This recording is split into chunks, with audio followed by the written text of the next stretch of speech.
Who's ready for the Dirt Life Show? Yeah. Welcome, everybody, to episode 93 of the Dirt Life Show. I am so glad that you guys could join us tonight. I'm your host, George Hamill, and tonight we have an awesome show for you guys. It's going to be really cool because we have some education, some racing, some new product development, all kinds of fun stuff. So tonight we have XTravel Suspension as our featured guest, and one of their racers, Holden. How do you say your last name, dude? It's so hard to pronounce. Yeah, it's pretty long. It's pronounced Heitritter. Heitritter? Yep. Okay, I was going to say Heitritter, but Heitritter. Yeah, and then we got your buddy Tanner, your co-driver in the studio as well. Yep. So Holden and Tanner also did the DP4 race over the past weekend, man. I can't even believe that these guys were out there braving the elements, man. It was probably, 169 degrees out there or what? Yeah, definitely. It was hot. I think the high during the day was like 115, and then when we were racing, it only cooled down to like 93, 94, so it's terrible. It's Dude, that's so nice. And plus, that means it's like, who knows how hot in the car, 140 probably? Oh, yeah, definitely. It was a hot one. Dude, I can only imagine. So we're going to talk a little bit about the DP4 race today. That's going to be super fun, but we're also going to talk a little bit about your sponsor, XTravel, as well. Yeah, for sure. So it'll be cool. We have a couple really fun guests that are going to be calling in. We have Doug Mittag's going to be calling in around 5:30. He's going to hang out with us for a little bit, talk to us a little bit about how it feels to drive one of these XTravel cars with the XTravel suspension. Just basically give us his professional feedback on how these cars operate and what the upgrades are when you put these suspension kits or suspension components on your actual vehicle. So it'll be nice to talk with him about it.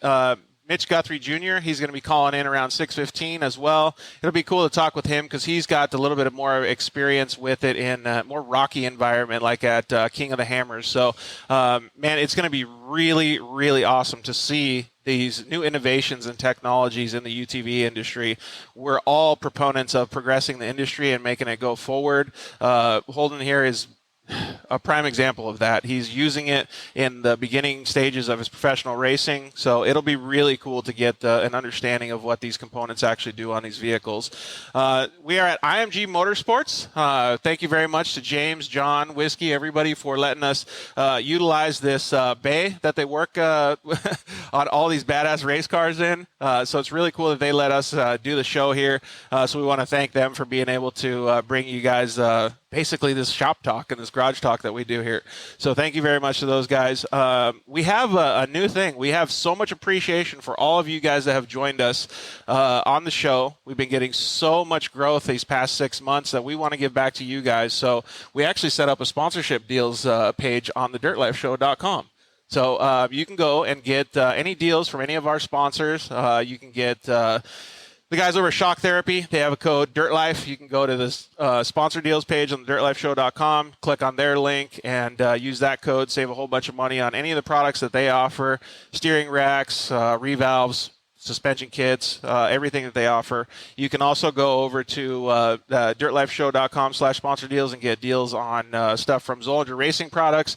Those guys have such amazing products, man. They make amazing tie rods. You can probably see a little bit in the background here. We got a Can-Am X3 side cover that's all billet machined on a 6-axis. It's so cool, man. The Zollinger Racing guys are just elevating the game just like XTravel is as well. So you can just check it out. They have, we want to say thank you to KMC. KMC is one of our biggest sponsors. I think they're actually supporting you guys too. You got some grenades on this thing, don't you? Yeah. Yep. Or actually, what are those wheels?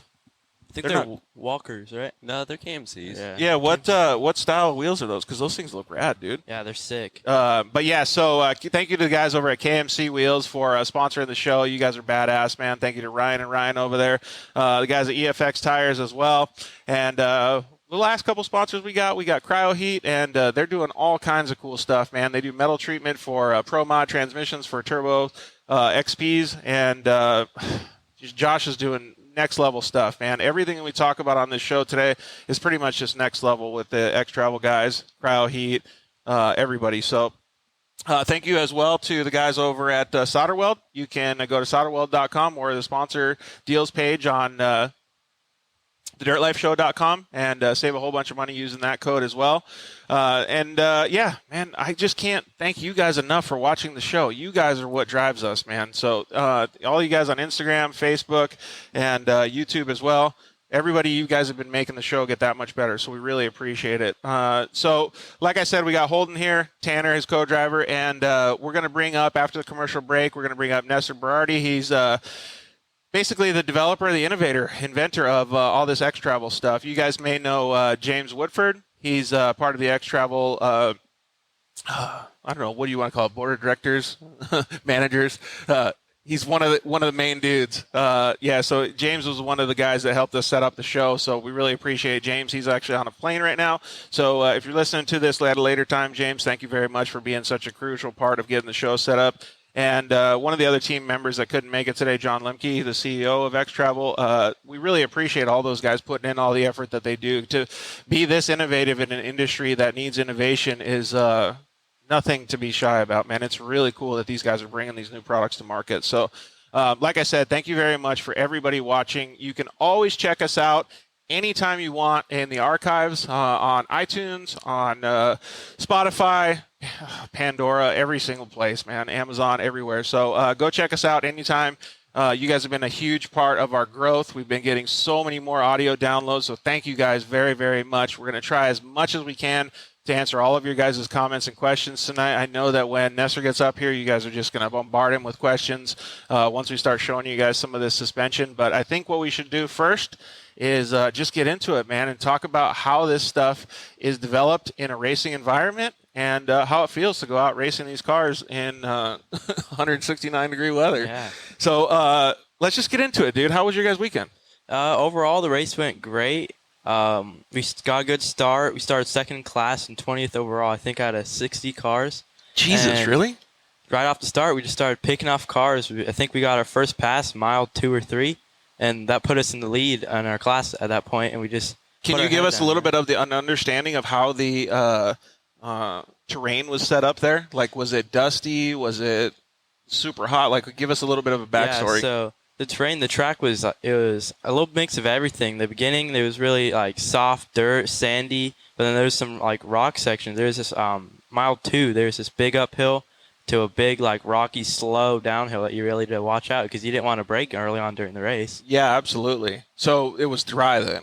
Yeah, really dry. Yeah, and so that means a lot of dust then, because the car actually looks pretty mint. This is the car that you raced, right? Yeah, it was. And it looks almost cherry, dude. Like you could spray it off and just be ready for the next race. Yeah, it was pretty dusty, but the car didn't get that much dirty.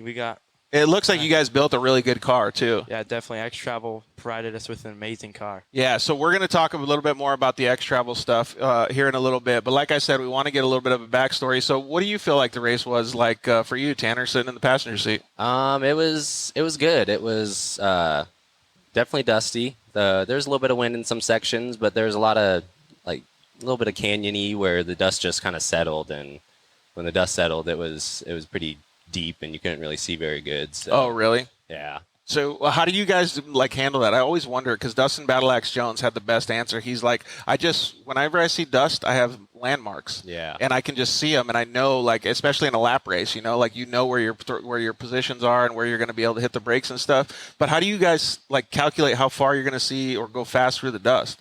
Yeah. So this race was a night race. So what I'd try looking for is their rear lights, and if you're close to them, you can see where they're going and see where they're moving to tell if there's like a turn or if they like dip down, then there's a big whoop or something there. And DP4 is pretty good about putting the reflectors on bushes that you're able to see pretty decent through the dust, actually. Look at this professional co-driver over here. He knows all the secrets, right? Yeah. So how has it been working together? We worked amazing together. We've done, I think, over thousands of miles of races together, and we've just worked perfect. Yeah. Thousands of miles, huh? Yeah, we've done So you've been at it for a little while then, huh? Maybe you can give us a little bit of your backstory. So I know that you've grew up racing a little bit of trophy karts in the Lucas series, but maybe kind of just give us an understanding of your racing agility or ability now. Yeah, so I started off in Junior 1 kart and Lucas Oil Off-Road. Started moving my way through the ranks, Junior 1, Junior 2. Then I eventually got to mod car, and that's what I'm racing right now. And then I started getting into UTV racing, desert racing, and I just got hooked. I just wanted to do so many races and then after that, I got a sprint car and just want to be more well-rounded of a driver. Sprint car definitely helps you feel the dirt out a lot better. You get to know like where you have traction, where you don't. So it's that just makes crazy, you a better right? driver, Like, sure. so everybody thinks like, oh, you're just going in a circle. Like, that's weak, right? But I actually got to teach some younger UTV drivers how to drive a UTV in both differences. Like, we're going to talk about this 2-wheel drive and 4-wheel drive on a sprint car track in the UTVs. And it was really phenomenal to see, first of all, how terrible they were at the beginning, and then how amazing they were at the end, because it was such a big learning curve just being able to see them manage the throttle. Yeah, for sure. Throttle control is a big part in racing. Well, yeah, and I don't want to say you can't learn that in the desert, but it's way harder to learn it on a circle track, right? Mm-hmm.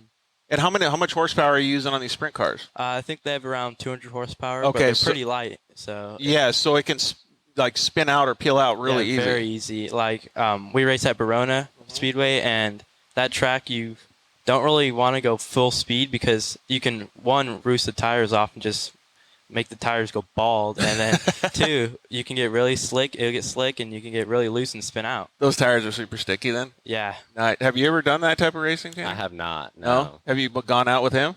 What, in the sprint car? Yeah, to go help and Yeah. be oh, part yeah. of the pit crew and Yep, stuff? Yep. I work on all of his stuff. How's that? Is it pretty fun? Yeah. Sprint car is really cool because you can see and it's just good racing. Yeah, because you don't have to see him just pass by for 3 seconds Yeah. and 200 Well, miles. out here, I'm in the car with him. So. Yeah, exactly. So we already had a couple comments coming in.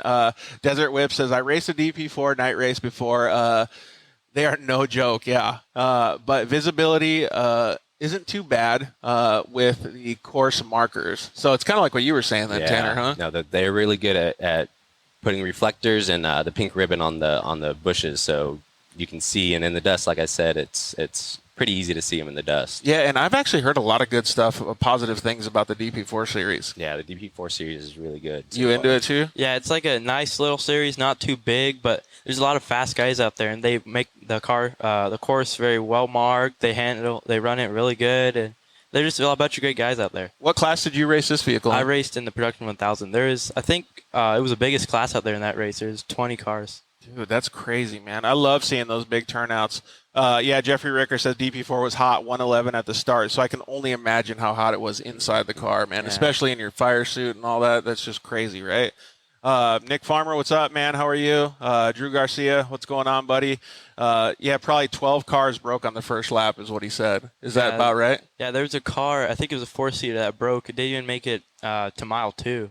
Are you serious? Yeah. He was just getting hot super quick or what?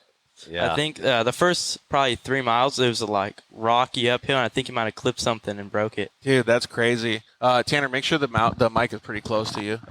Yeah, so that's nuts. There's so many people who do this actually, Holden, is from coming from short course racing, is you really got to pull yourself back when you're in the desert, because on a short course track, it's like MMA with wheels, right? Like you just go balls to the wall, like you're just banging each other, and the intensity is 110% right off the get-go. But in the desert, it's like you got to roll with the punches. Yeah, desert, there's a longer race, so you have a lot more time to make up ground, and it's really a lot about surviving and taking care of the car, getting to the finish. Is Tanner able to help you with that stuff pretty good? Yeah, for sure. Sometimes I'll see a car and I'll be wanting to push towards it, and Tanner remind me it's dusty, it's rocky, you maybe want to slow down so I don't make a mistake and hit a rock or we something. got a lot of miles left. Yeah, I was going to say, Tanner, is he trying to go all hot boy, on with the gas? The first lap of this race, we were pushing hard, and I mean, it's just everyone's so close on the start that we just kept catching people, and he just wanted to keep picking them off. But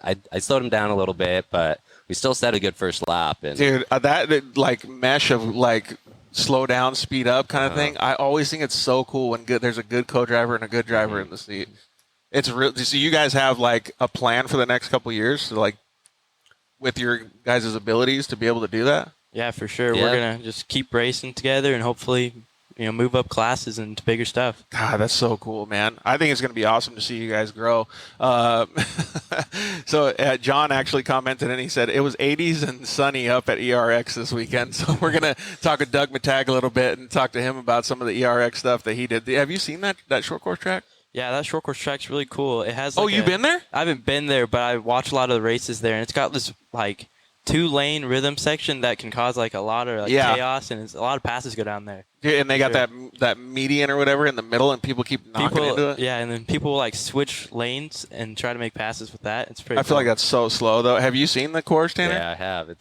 I saw some of the wrecks on that split right there. Whenever I saw that, like, so everybody talks about Crandon being like the baddest track in the world, right? I'm like, dude, I kind of feel like ERX has a little bit like, the track is a little bit better. Like, it looks so sick. Yeah, Crandon, I mean, there's a lot of fans there. There's a lot of room for fans, and the track is really fast. But I feel like ERX has a lot of more like obstacles and challenges to face. Yeah, absolutely. I agree with that 100%. So, Richard HPR Harding says DP4 is a great race series. Oh, and he says he knows you guys too. Yeah, we know Richard. Yeah, right on. Who is Richard? Maybe you can give us a little background so he can get a shout out. Yeah, so he works for HPR SoCal. He does all our radio stuff. He's a great guy. He helps us with everything. Nice. Well, thank you very much, Richard, for hanging out with us. We really appreciate it. Jeffrey Ricker said lap 2, race mile 18 is where we were done. Oh, man. So you guys did – how many laps was it? I think it was 5 laps. We got 5 laps. Oh, dude. So he barely got in it, man. That sucks. Yeah, and John says ERX was great racing. So we really appreciate all you guys commenting in. So maybe you guys could throw out some specific comments. Holden is also insanely fast at iRacing. So we actually have a couple people, some of my buddies do iRacing. You know who Ethan Ebert is? Yeah, he's actually my teammate on iRacing. Yeah, there you go. Luke Knupp. They're my teammates on iRacing. Oh, so you're one of the top dogs then. Yeah, me and Luke, we've been probably playing iRacing for 2-3 years. You do iRacing too, Tanner, or no? I do not do iRacing. No. Dude, it's so hard. I need to, but I don't know how you guys. Well, how badass is your sim? Yeah, it's I got a Fanatec wheel and stuff, and it's pretty nice. Oh, so you're dialed then? Yeah, I'm dialed in. Dude, so Ethan let me try his setup, and I was terrible. Like, terrible. Yeah.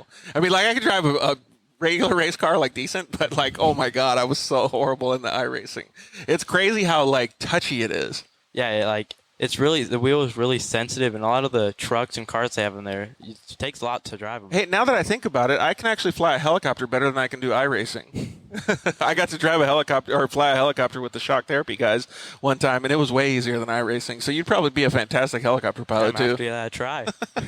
Test it out. See what Dad has to say about that first, right? I don't know if he'll like that. Yeah. No. So when do you get your driver's license? 2 years. I'm 14 right now. So you got 2 more years? Yeah, I got 2 more years. So, Maybe that's a goal. Like, try to fly a helicopter before you get your driver's license. There you go. Yeah, that'd be pretty cool. That would be pretty sick, right? Yeah.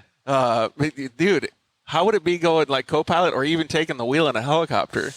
I don't know. Helicopters scare me a little bit. So really? Yeah, I've never. You're not a big heights guy? No, I don't mind heights, but I've never ridden a helicopter, and dude, they're fun. Yeah, they scare me a little bit. I think they're cool. Yeah. So, well, thank you guys. Like I said. Oh, wow. So we already got Johnny Cultura chiming in. So, Johnny, we were looking forward to having you on the show in a couple of months here. Thank you for chiming in. Was Johnny out at the race, do you know? I don't think he was out at this Not this one? race. I think he's probably getting ready for Vegas to Reno. Yeah, he's probably getting ready for Vegas to Reno. That's going to be a long, hot race. So he sent in a pretty cool comment saying that he wants some XTravel. So I think Johnny should probably get some information, maybe send over some questions and see how it is that how it is how it feels when you guys drive the XTravel shocks and suspension on the actual race course. Yeah, for sure. So, all right. So give us a little bit of a breakdown. So you start the race, you're kind of picking people off, and what's the strategy? So the first lap, we kind of want to take it easy, but then we just kept catching people, and so we just had to go for it, and we ended up setting the 4th fastest lap for the first lap. But we were actually in 2-wheel drive, and we didn't know that till halfway through lap 1. Dude, I'm looking at the co-driver over here. Like, isn't he supposed to check that? Well, I asked him if it felt weird, and he said it kind of felt weird, and the dash light said it was off, but we were going so good that we were going to wait till we got to a point where we could switch it. So. Yeah, exactly. We had Drake Mittag comment in. Doug's going to join in, I think, about maybe 10 minutes or so, 5:30, I think 7:30 his time over there. I don't know, 2 hours ahead. I think he's going to Wisconsin right now. So we're going to try to see if we can get him on. He also said he was driving, so we're going to see if his cell phone service is good enough to have this Instagram live. So we'll try him in about 10 minutes or so here. All right, so keep us kind of in the race seat. So what was Tanner thinking like at the time? Maybe you can answer this, Tanner, is like all right, we're picking these dudes off. Do we have too fast of a pace? Are we going pretty good?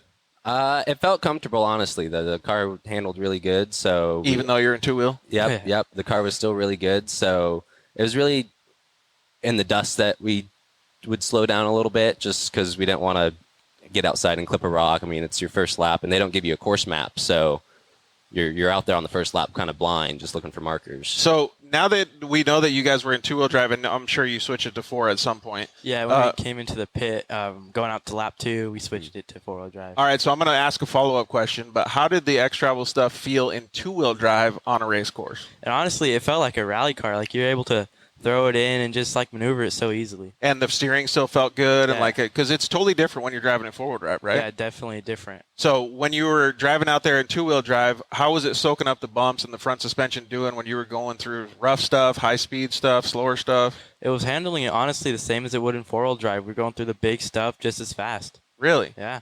That's pretty cool. And I know that, like, depending on what car you drive, I've test drove pretty much every car. Yamahas especially, when you have them in four-wheel drive, it's very notchy. Like, the steering feels very notchy. It feels very pulley. Like, it's almost like 60% in the front and 40% in the back kind of thing, right? Like, so it's not even. Mm-hmm. And a Polaris is a little easier because the way they have the magnetic front differential. But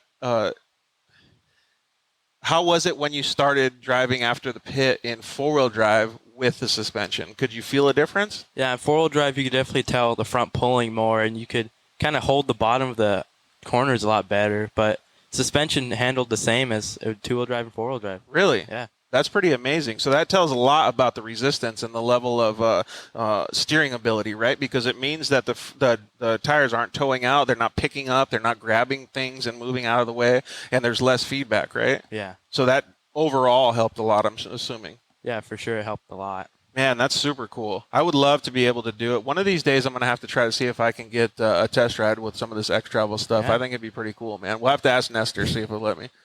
All right, so you get to the first pit. Was anything wrong with the car, or was the car doing good? No, the car was running good. About halfway through the second lap, we started getting a slow leak in the left front, and we had to pull over and change that, and that's where we lost our lead in our class. Oh, okay. So then you moved back to second? Is that what it was, or what? No, I think we moved back to probably around 6 in class because, like, 6 people passed us. How long were you in the pits, do you know? Oh, we actually changed it out there in the field in the race course. Oh, crap. Yeah. Okay, so that happened right after the pit or before? About halfway through lap 1 or lap 2. Dude, that sucks. So how long were you guys out there on the side of the course? I don't know. It was probably like a 10-minute tire change. Oh, so it was a pretty decent. Yeah, it went decently fast. It wasn't nothing major wrong. Well, you actually ended up losing your phone. I lost my phone, and oh crap! Yeah, normally I slide it in the little pocket, but I left it in my driving suit pocket. Yeah, when I got out, it slid out, and luckily it slid in between the door and just sat right on the bottom of the so you lost your phone for the race, but you found it later? I found it right after the race. Dude, that's dialed. I remembered the mile marker we were at, though. I was going back there after. So we got a couple comments coming in, but I'm going to tell you guys a funny story. So I used to race professionally for Yamaha in the Lucas Short Course Series, and one weekend, right as we got out on course, like we were doing practice, I think it was on Friday or something, like you get a little qualifying practice or whatever, my keys fell out of my pocket into the tray of the car. All weekend, I couldn't find my keys. Go back and tear the car down. They fell out of the skid plate in the driveway in Arizona. Oh, jeez. Dude, like, so I totally feel you on the phone thing because I was stressing. I was like, how the hell are we going to get home? Like, we're in California. We got to go all the way back to Arizona. It's crazy how, and so when you got out of the car, were you like, dude, where is it? And then you found it? Well, yeah, I was about halfway through the tire change, and all of a sudden, like, I felt my pocket, and I was like, oh, shoot, I forgot to put my phone in the door pocket, and it was in my driving suit pocket. So then I got done with the tire change. I just did one lap around the car, didn't see it, so I hopped back in, and we kept going, and I was going to go back and look for it after the race. But you found it in the car? I found it after the race. That's so dialed. Oh, yeah. What's the next race for you guys? Because John asked if Vegas to Reno, if you guys are going to do that race. Yeah, we're actually teaming up with Luke Knupp and racing Vegas to Reno on their trophy light. Dude, really? Yeah. How sweet's that going to be? Are you going to be able to go too, Tanner? Yep. I'll be navigating for him on that one. Dude, that's badass, man. So how do you get those opportunities? Because I know a lot of our listeners either don't race or would like to race or do race. And most of these guys want to understand how they can keep upgrading their level or getting rides in other people's cars. So how did you guys get the opportunity to do that? Yeah, so I've been racing with Luke ever since like I first got into short course, and we raced junior ones together. We've known each other, been good friends for probably 5-6 years, and so he asked me if he wanted to race, and I said, of course. I said, yeah, I'm not going to turn down a chance to race. So yeah, we teamed up. Yeah, that's so cool. And the iRacing probably doesn't hurt either, huh? Yeah, for sure. So Jeffrey Ricker commented in and said, "Wow, I got beat by a 14-year-old. So depressed." That's all right, Jeff. That means that his future is bright, dude. So we really appreciate you being letting us know the truth, dude. That's awesome. Yeah, so it sounds like Vegas to Reno is the next race for these boys. Do you plan on doing anything in the meantime?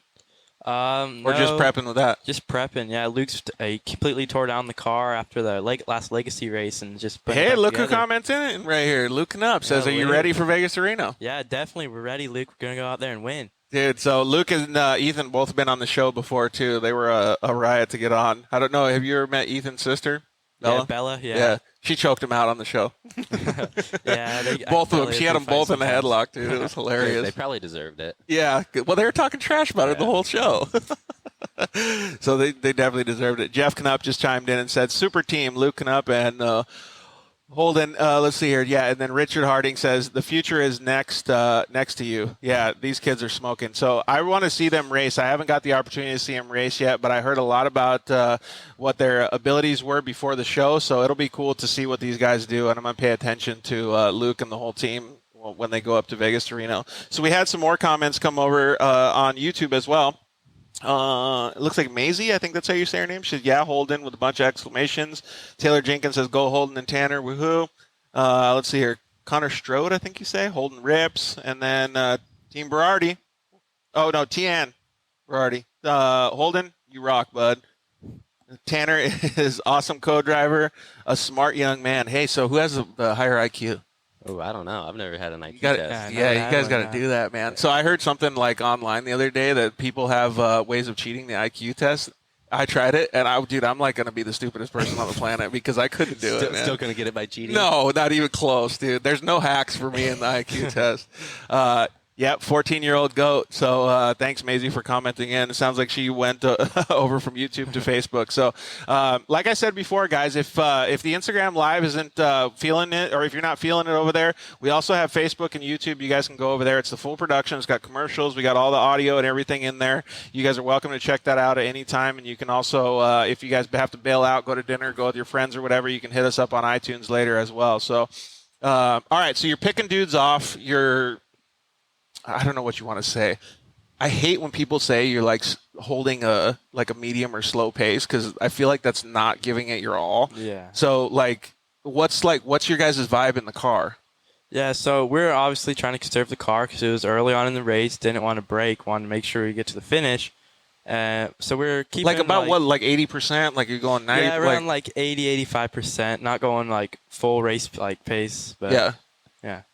And how are you feeling about it, Tanner? Yeah, we were running a really good pace actually, and he didn't. After we had our problem in the pit, our second flat, and had a problem in the pits getting that tire changed, that's when when we lost quite a few positions in there, he really picked up, and that was on lap 3. Yeah. So going into lap 4. So lap 4 we. And if you did 5 laps, so where were you at midway in the race then on lap 3 then? I think we were around 15th on that 15th, yeah. Well, so you guys did lose a lot of time then. Yeah. And so if you're being the racer that you are, what were the things that you could do better next time to knock flats, to help save the car? Could you drive smoother? Could you avoid things, see better? Yeah, definitely. I'd say I pushed a lot in the dust, and I clipped a rock, and that's what gave me a second flat. So definitely got to be more conservative in the dust and be more careful. Yeah. And what about you, Tanner? I don't know. It was a good race, so I'm happy with the way it went. Yeah, and I mean, flats are sometimes unavoidable, right? Yeah, but every time a good racer and a good co-driver comes back, you always have things that you can do better, right? Yeah, Shoot, I wish we didn't do this, or we could have done this better. So if you're not saying those things on the way home, then you're not doing your job. Yeah, no, I mean, there's always things that we can improve on, but I'm very happy we only have maybe 10 test miles in the car before this race. So to go out there, and especially on that first lap, to throw down a fourth fastest time, it's really happy. Dude, that's badass, man. Thank Good you. job. So this car's pretty new then. I thought you guys had driven it a couple times. No, we only got about 10 test miles out in Johnson Valley before this race. Really? Yeah. And so how did you feel the car performed overall? Well, what were you had before this then? I had a 2C 20. It was an old Razor, 2014 Polaris Razor like NA car. Was it clapped out? Oh yeah, it was super clapped out. This one's so much better or yeah, what? but I feel like it taught me a lot, like conserving the car and just getting it to the finish. Because that car, you can't go like all out the 100%. You just Yeah, gotta exactly. calm down and take it easy. So back in the day, my dad used to tell me if you couldn't start it, you couldn't ride it, and that's kind of the same thing I'm hearing now. Like you obviously you can start it because you have a key to start it, but if you're gonna break it, then you got to fix it, right? Like that same type of thing. So he gives you the beater, and you have to go learn in that. Yeah. Huh? Yeah, we put a lot of test miles in that beater car, and it taught Holden a lot and really showed in this last race. That's cool, man. And especially coming from trophy carts, because those things you can just like mob so hard. Oh yeah, you can destroy those things. Yeah. Because I mean, it's such a short race, and you just are 100%, 110% all the time in that. So I always wonder, like, how do you get into trophy carts? You just see them one day, like Yeah, so my family and some friends, we used to go to Lake Elsinore when the Luke Solo was having some races out there, and I saw the karts race, and I was like, I wonder how old those kids are. And me and my dad went walked the pits, and we saw they're like my age, and so we started looking for one, and we actually bought Ricky G's car. Nice. That's cool. And Ricky G actually lives right near where we both live, actually. Yeah. So that's kind of cool, man. And did you see how good he did this weekend? I think he got a He podium. killed it. I think he got Either third or fourth, right? I think he might have got 2 podiums. Dude. 2/3. Scoring for the Temecula boys, Yeah, dude. doing good. That's pretty cool. And so when you were walking around the pits before you got your first mod cart, were you like, Dad, come on? Like pulling on his shorts, like, come on, give me one of these, Dad. Yeah, I was begging him for a car for sure. That's cool, man. I always think it's so rad to see how people get into it. Like, I had no idea what off-road racing was. I knew about dirt bikes and stuff, and then I got invited by Casey Curry to go check one out, and I went and checked it out, and I was like, holy crap, dude, this is like motocross with cars. Yeah, it's insane. It's just carnage and battles, a bunch of... It's super cool. And as I grow into it and I understand a little bit more about the off-road scene, the thing that interests me the most now, being a washed-up media guy, is the evolution and the technology, just like what you got to test this weekend with the XTravel stuff. So, all right, let's keep going through the race, and then I want to get like Tarantino it and go backwards and start talking about some of the XTravel stuff. So, third lap, fourth lap, you guys are feeling pretty good. Do you work past like 15th, or like where are you at there? Yeah, so we were running 15th. We knew we had to push a lot if we wanted to get a podium or a win. And so fourth, fifth lap, we just really charged hard. The course was getting really worn out. The chatter bumps were terrible. So our insides were hurting sometimes. But were you just shaking the whole time? Yeah, shaking the whole time. The berms were really blown out. There's some like sandy, rocky uphill. And it was just hard to get up sometimes, yeah. Were you like just so stoked that you weren't driving the beater in that though? Oh yeah, that would have been so much worse if we were in the old car. Yeah, that would have been rough. Yeah. Oh man, that's awesome. Yeah, so let's see here. Richard HPR Harding says Holden's dad Kevin is 100% in, and that's one thing that we always talk about on the Dirt Life show is family and support mechanisms, because if you didn't have your dad, if you didn't have Tanner, if you didn't have, your family, I don't know if your mom, if you have sisters, whatever, but everybody is all in, right? Like you have to have a good support mechanism to be successful. Yeah, that's what I really love about racing is it's just a family sport. Everyone goes out there, supports you, gives it all. Yeah. The camaraderie is pretty awesome, right? Yeah. Sure. We talk to Lindsay Geyser a lot too, and she says, whenever we go on vacation, it's like we're going to the Baja and we're going to the races all together. Like, that's her vacation, right? Yeah. She loves it. So it's super cool to see that.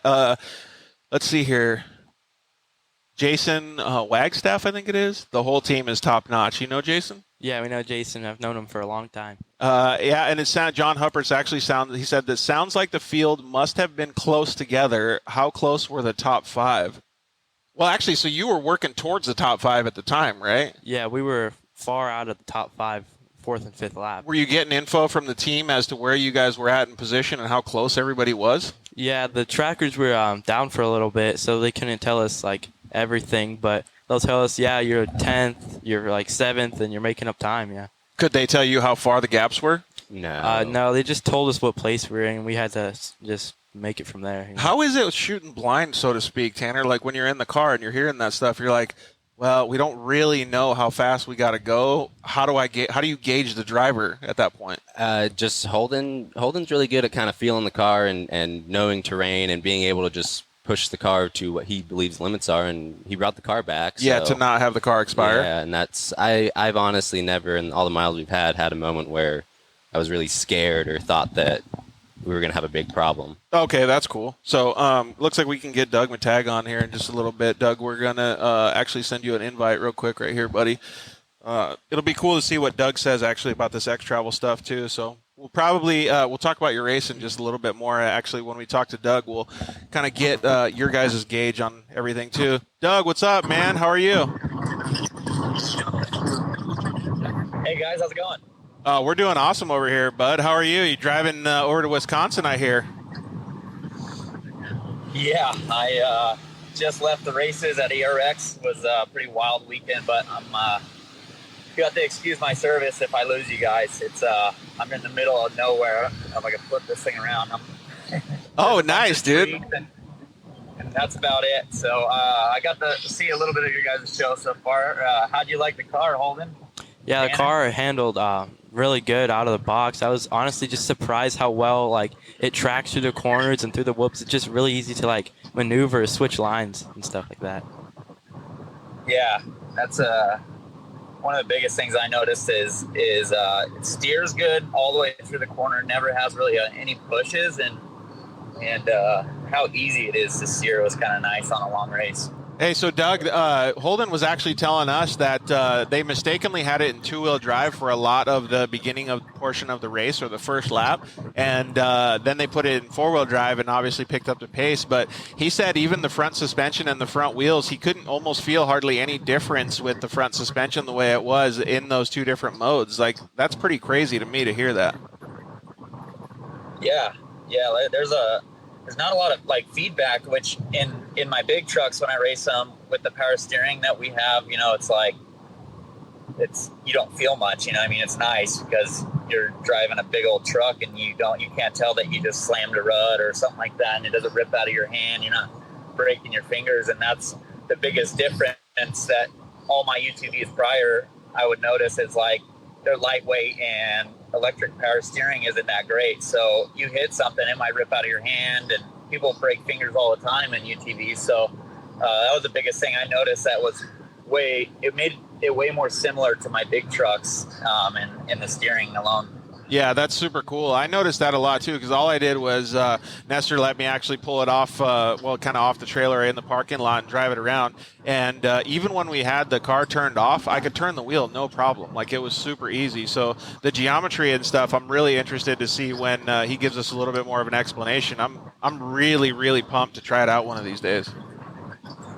Yeah, for sure. It's pretty wild. And Nestor's explained it to me a little bit, but it's some rocket scientist stuff. So I don't quite understand everything, but he's got a lot of cool ideas, and I know he's messed with some of the performance features, but I think there's a lot that he can still do. And the biggest thing for me is just how strong it is. Like, the UTVs are, like I said earlier, are built really lightweight, so you always worry about ripping the racks out of them and ripping the front end off. But I mean, I put that car behind you guys to the test in that race that I did, the Silver State, and I never had an issue. So I thought that was really cool. The only thing I had a problem with was I had a tire like Holden, and then I blew two belts, I think. So 2 or 3, I don't even remember. It was a lot. But yeah, I don't know. Did you guys work on the belt system at all on that thing before your race, or did you have any issue? No, we didn't really do anything to the belts. We surprisingly had no belt problems considering how hot it was. It's 95 and no belt problems. The belt stayed really cool, and yeah. That's super cool. Well, maybe I need to work on my throttle. Hey, Doug, what are you doing wrong over there, buddy? So I know that Nestor's going to come on here and he's going to talk a little bit more about the way that the actual system works. But how does it feel? Let's let Doug answer first, Holden, and then you can tell us what's the main difference that you feel with the XTravel system compared to a stock one pivot system? Like I said, just the steering, like the being easy to steer, and I think how he gets rid of like the wheel scrub and stuff, and the way he does the geometry, I think it makes it steer better throughout the whole corner. It never has a push. I think that the way that he cures all those problems that a normal steering system you can't cure all the way, it really, I think it helps out a lot. Yeah, we could tell when we were just sitting there, like in the parking lot, just turning the steering wheel. The way that the wheels steer is you get a lot more steer out of it, especially out of the outer wheel. You can see it pivot a lot more. So it looks like it would corner a lot better and be able to, in short course at least, be able to set you up because you can whip the wheel over quicker.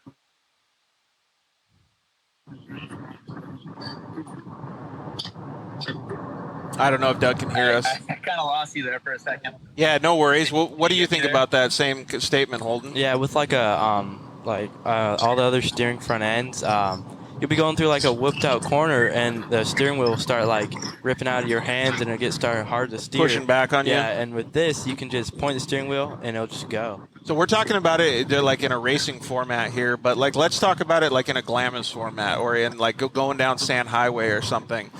Maybe you can relate to some of the enthusiast listeners that we have. If you were prepared to go down Sand Highway in a normal single pivot system compared to the XTravel system, what would be the difference that you would feel going down those whoops? So obviously you'd feel the wheels start jerking and the car would get like upset in the front end, and with this it's just straight and not really like it's easy to control. So a lot less feedback in the steering wheel? Yeah, for sure. Would you agree with that, Doug?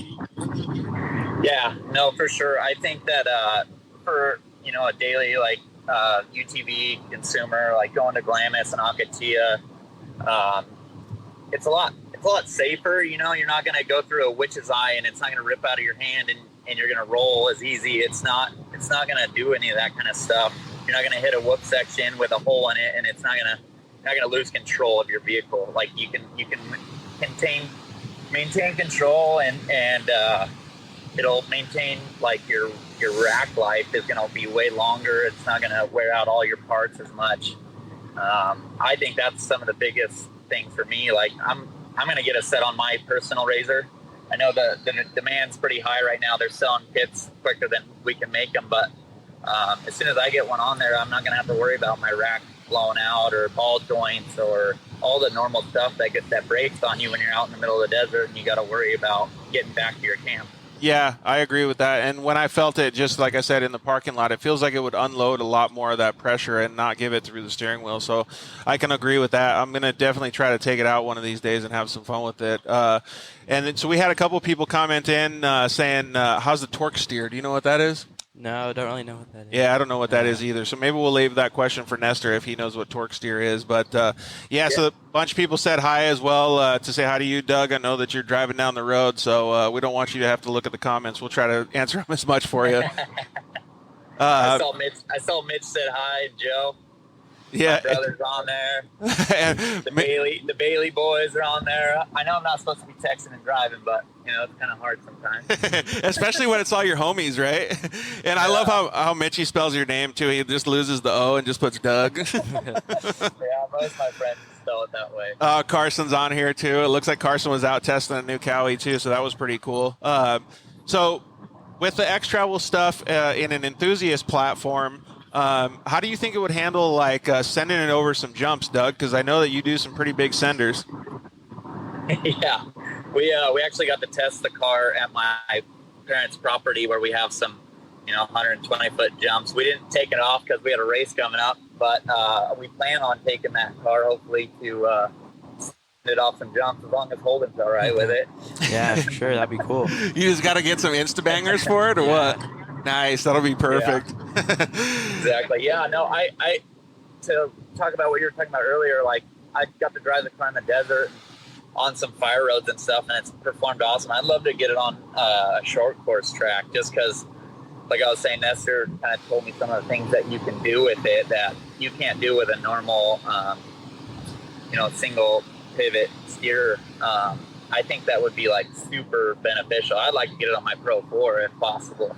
Yeah, I think it's super cool, man. And right from the start, just seeing the way that the geometry moves on the wheels, like I was thinking how easy, and like riding a YXZ in short course for 3 years, 4 years, I knew that my front wheels, if I could get that outer wheel to turn in a little bit more, I would have been able to like just shave a ton of time off my corner speed. So to see that you could actually push it in that hard and flick it would be such a huge benefit, in my opinion.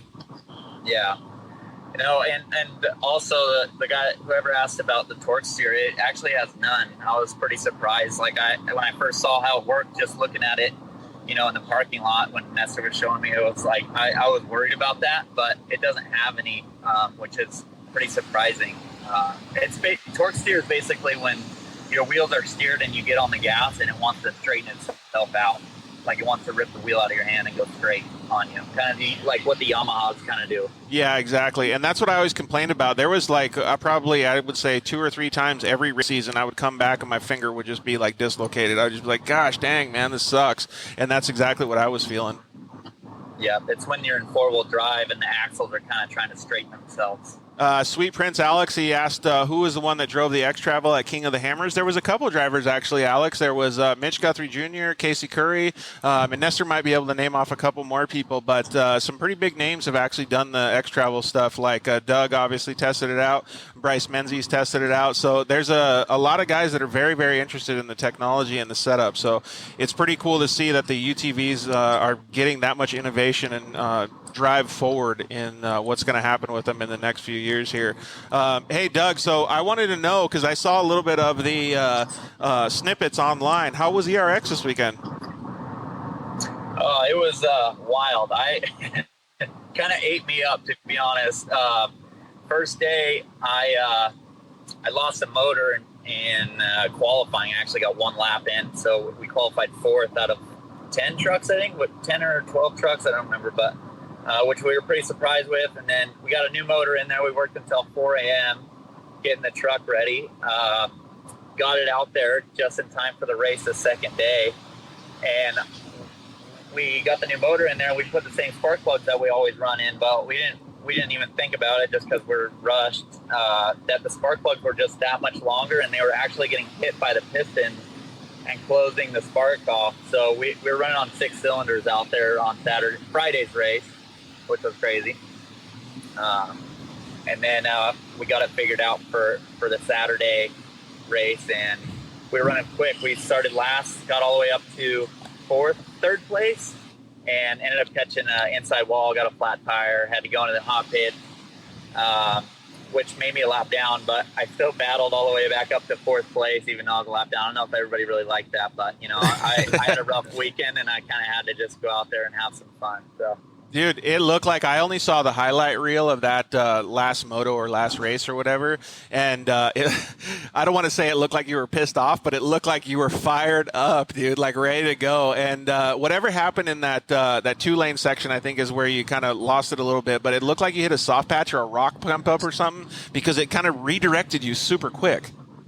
Yeah, that wall's it's a dirt wall. They had chalk on the top of it. Everybody thought there was K-rail underneath, but I asked Andrew Carlson, I was like, hey, is there K-rail underneath that thing? Because I hit it and it freaking shot my truck up like full wheelie. It was pretty gnarly, but no, the track is awesome there. They have a track that's kind of second to none. The way that they take care of it is awesome. The whole Carlson family is like really into off-road, so they care how their track is and how we feel about it. So it was a cool experience. My first time there. And the racing was insane. I mean, I got to watch a lot of the Pro 4 racing, unfortunately, but it was like some of the best, I think, in the last 4 years, Dude, it looked like knockdown drag. Do you see any of it, Holden, or no? I watched Dude, all it of looked like MMA on 4 wheels. It looked so rad. I loved seeing that. Yeah, that was pretty wild. So we had a couple comments come in. Stoked to Shred said that XTravel is doing big things. Can't wait to see how it works or handles in person. So I'm stoked, yeah, because I want to see how it handles and does in person too. In fact, I wish we had a little bit more time before. I was going to go hit the gutter gap out here in front of IMG Motorsports and do some urban riding with it. So maybe if the show gets done early enough, we could post a clip on our Instagram page. So Doug, maybe you, or actually let's let Holden answer this one. John Hupper said, what are the benefits of the XTravel system in 2-foot whoops in the desert compared to a stock Polaris Dynamics Turbo S with dual rates? So maybe just give like a general stock system. Yeah, so like a stock Polaris Turbo S would, you'd be going through the whoops, and you'd feel a lot of like jolts in the wheel, and it'd start Feedback. getting a little like swappy sometimes because like the wheel starts getting a little out of control. But with the XTravel, the steer wheels just stay straight, and it's easier to keep it going straight instead of like swapping and having to get. Yeah, to me that kind of sounds like having a dirt bike with just getting head shake all the time, and then you put a steering stabilizer on it, and it calms the whole front end down. Yeah, it just calms the car down, makes it easier to handle. Doug, would you agree with that? Yeah, I completely agree. Like you said, with the steering stabilizer for a dirt bike, that's honestly a really good way to put that whole front system. Is it like if you're going for a long ways in a 2-foot whoop section? I don't know about you guys, but in a stock car, I only want to go probably about a minute or so because your hands, your arms are. Yeah. You kind of just start losing it, right? Like you start just getting too much feedback. Like your hands get numb, like if you were on a dirt bike, like stuff like that. Yeah, and you start getting a lot of fatigue and tiredness. Yeah, too, exactly. yeah. With all that feedback, could you tell a difference since you were holding onto the steering wheel? Could you tell how it was for either Holden, like handling the car, or feeling it like in your butt in the passenger seat?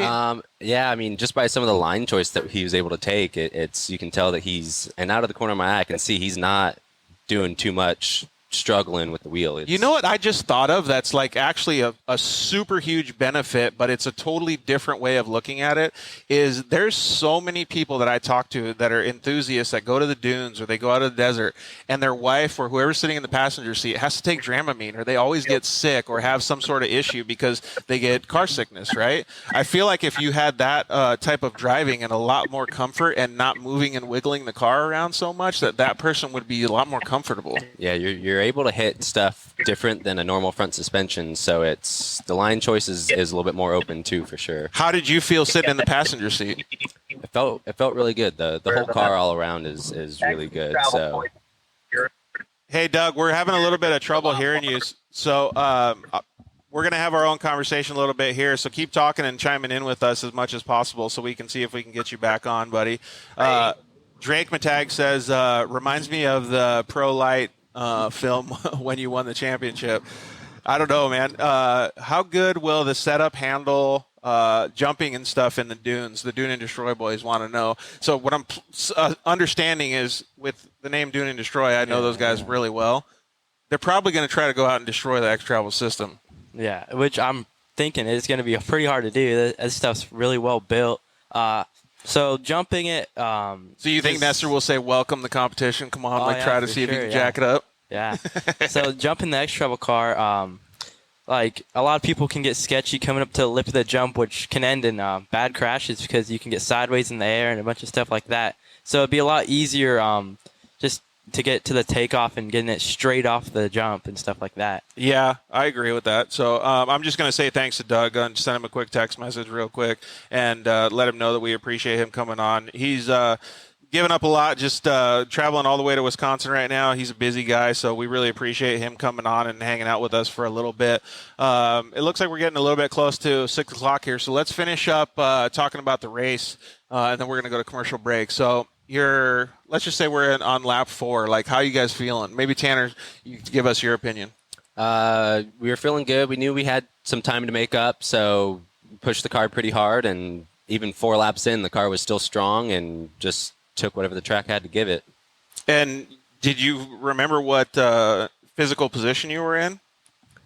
Going out on the 4th lap, I believe we were a few spots back from where we finished. We made, I think, 4 or 5 passes in the 4th and 5th lap. Okay, so you moved up pretty decent, but you didn't know what position you were in at that point? No, that's right around when the tracker started slowing down. And and getting all messed up? They told us a couple car numbers that were in front of us, and so when we picked those guys off, we radioed back to them so they could keep their side updated. But Stuart Fell says, I'm keen to hear how the XTravel would help with understeer in my YXZ. Hey, we just kind of talked about it with Doug a little bit here.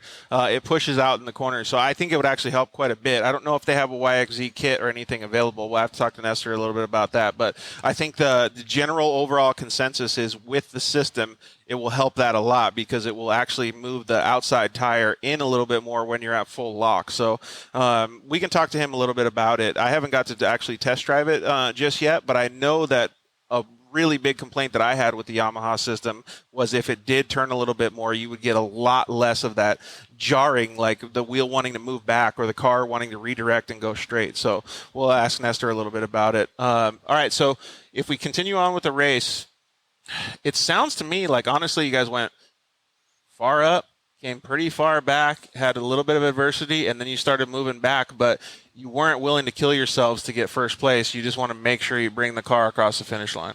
Yeah, for sure. We knew we could have won. We know we had a capable car to win, but obviously it's the first race in the car. We just want to get that first finish in it under our belt so we can go into the next races wanting and going for the win. Yeah, exactly. And so I guess last lap, are you guys like, all right, we're going to push a little bit harder, or we're just going to save? Yeah, last lap, we were running, I think, fifth place, and we pushed pretty hard, but again, we wanted to get to that finish, so we didn't push as hard as we could, but we still ended up coming across that finish line in second. Nice, dude.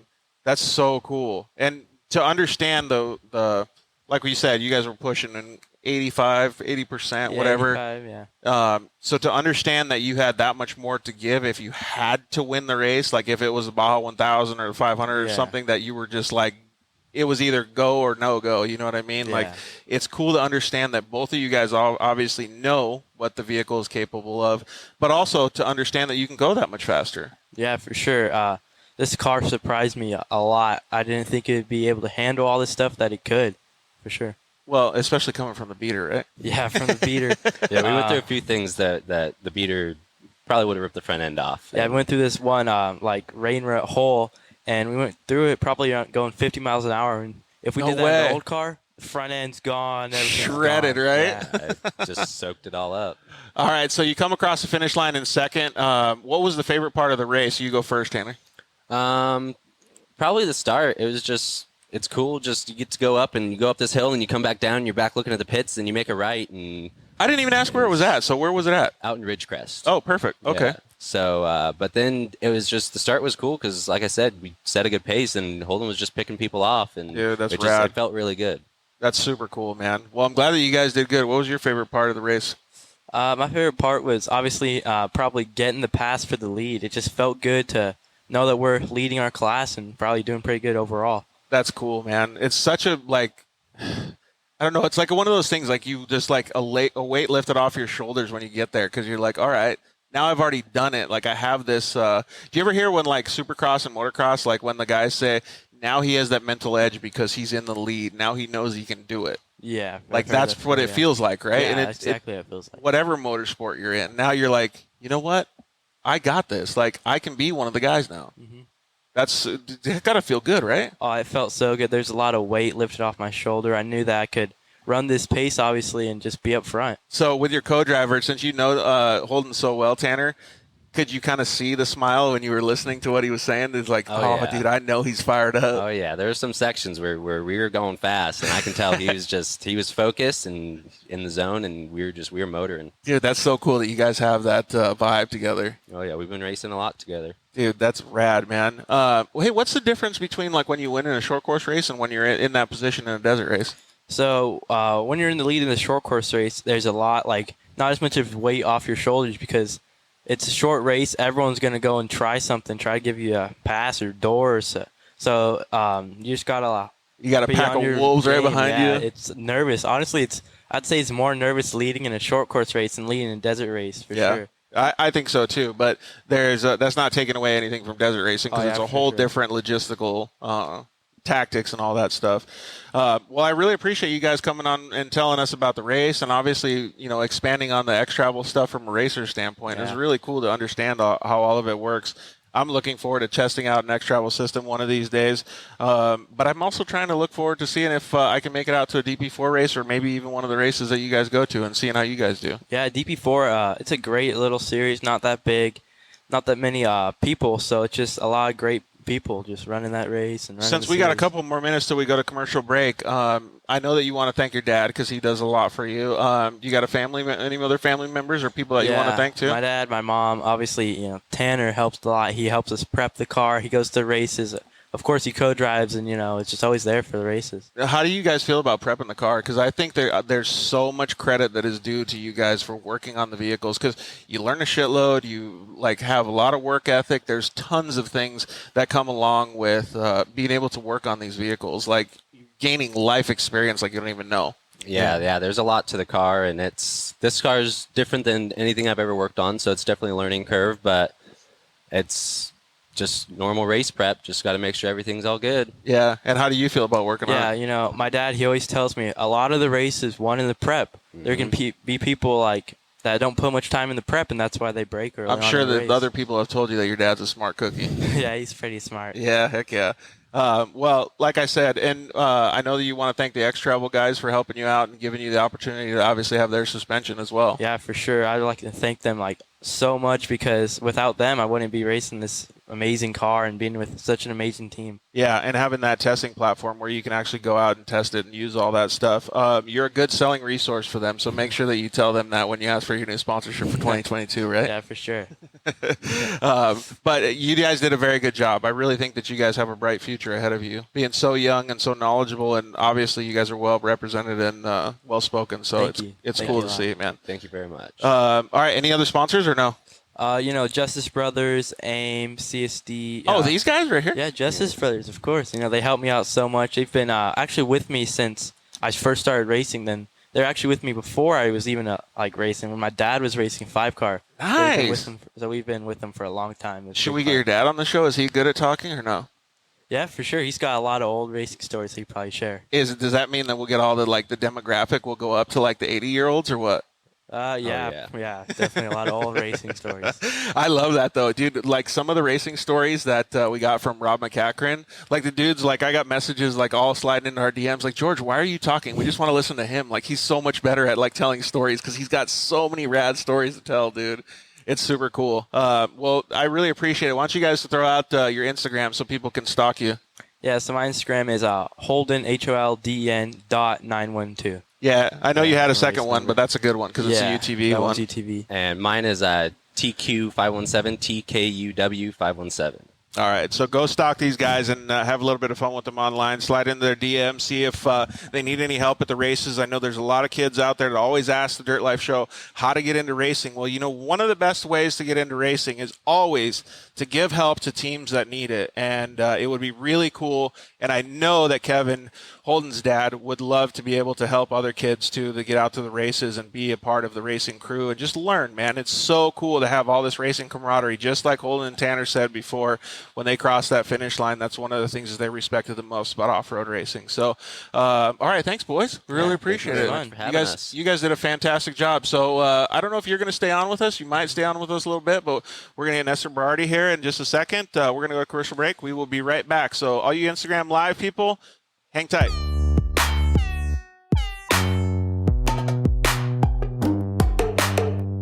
Hello, I'm Justin, the founder of Shock Therapy.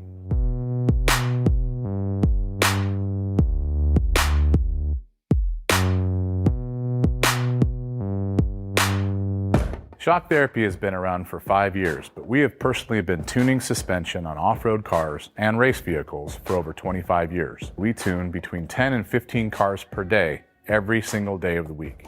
Our concentration is tuning shock systems and supplying components that improve the ride quality of your car in many ways. Not only do we work on the average UTV, but we also tune suspension for race teams and professional drivers.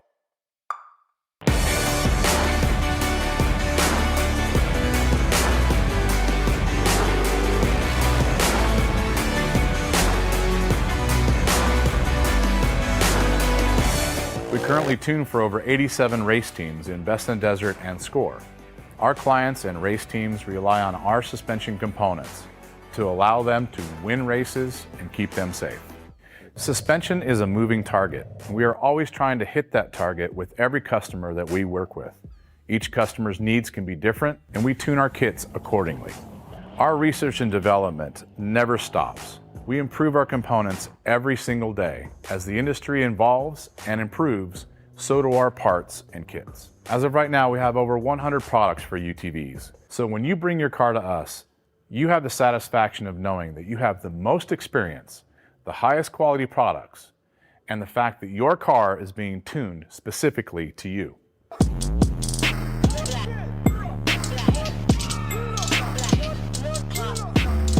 Zollinger Racing builds the best aftermarket products available. Products for your UTV or snowmobile, including billet radius rods, billet tie rods, billet steering knuckles, billet steering racks, alternator kits, and much more. All manufactured in the United States in-house at their headquarters in Nibley, Utah.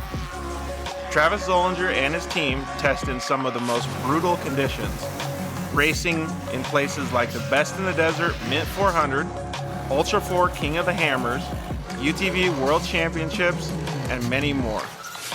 Visit ZollingerRacingProducts.com and use the code DIRTLIFE to get 10% off your next purchase, and join us on social media at Zollinger Racing Products to see our products in action.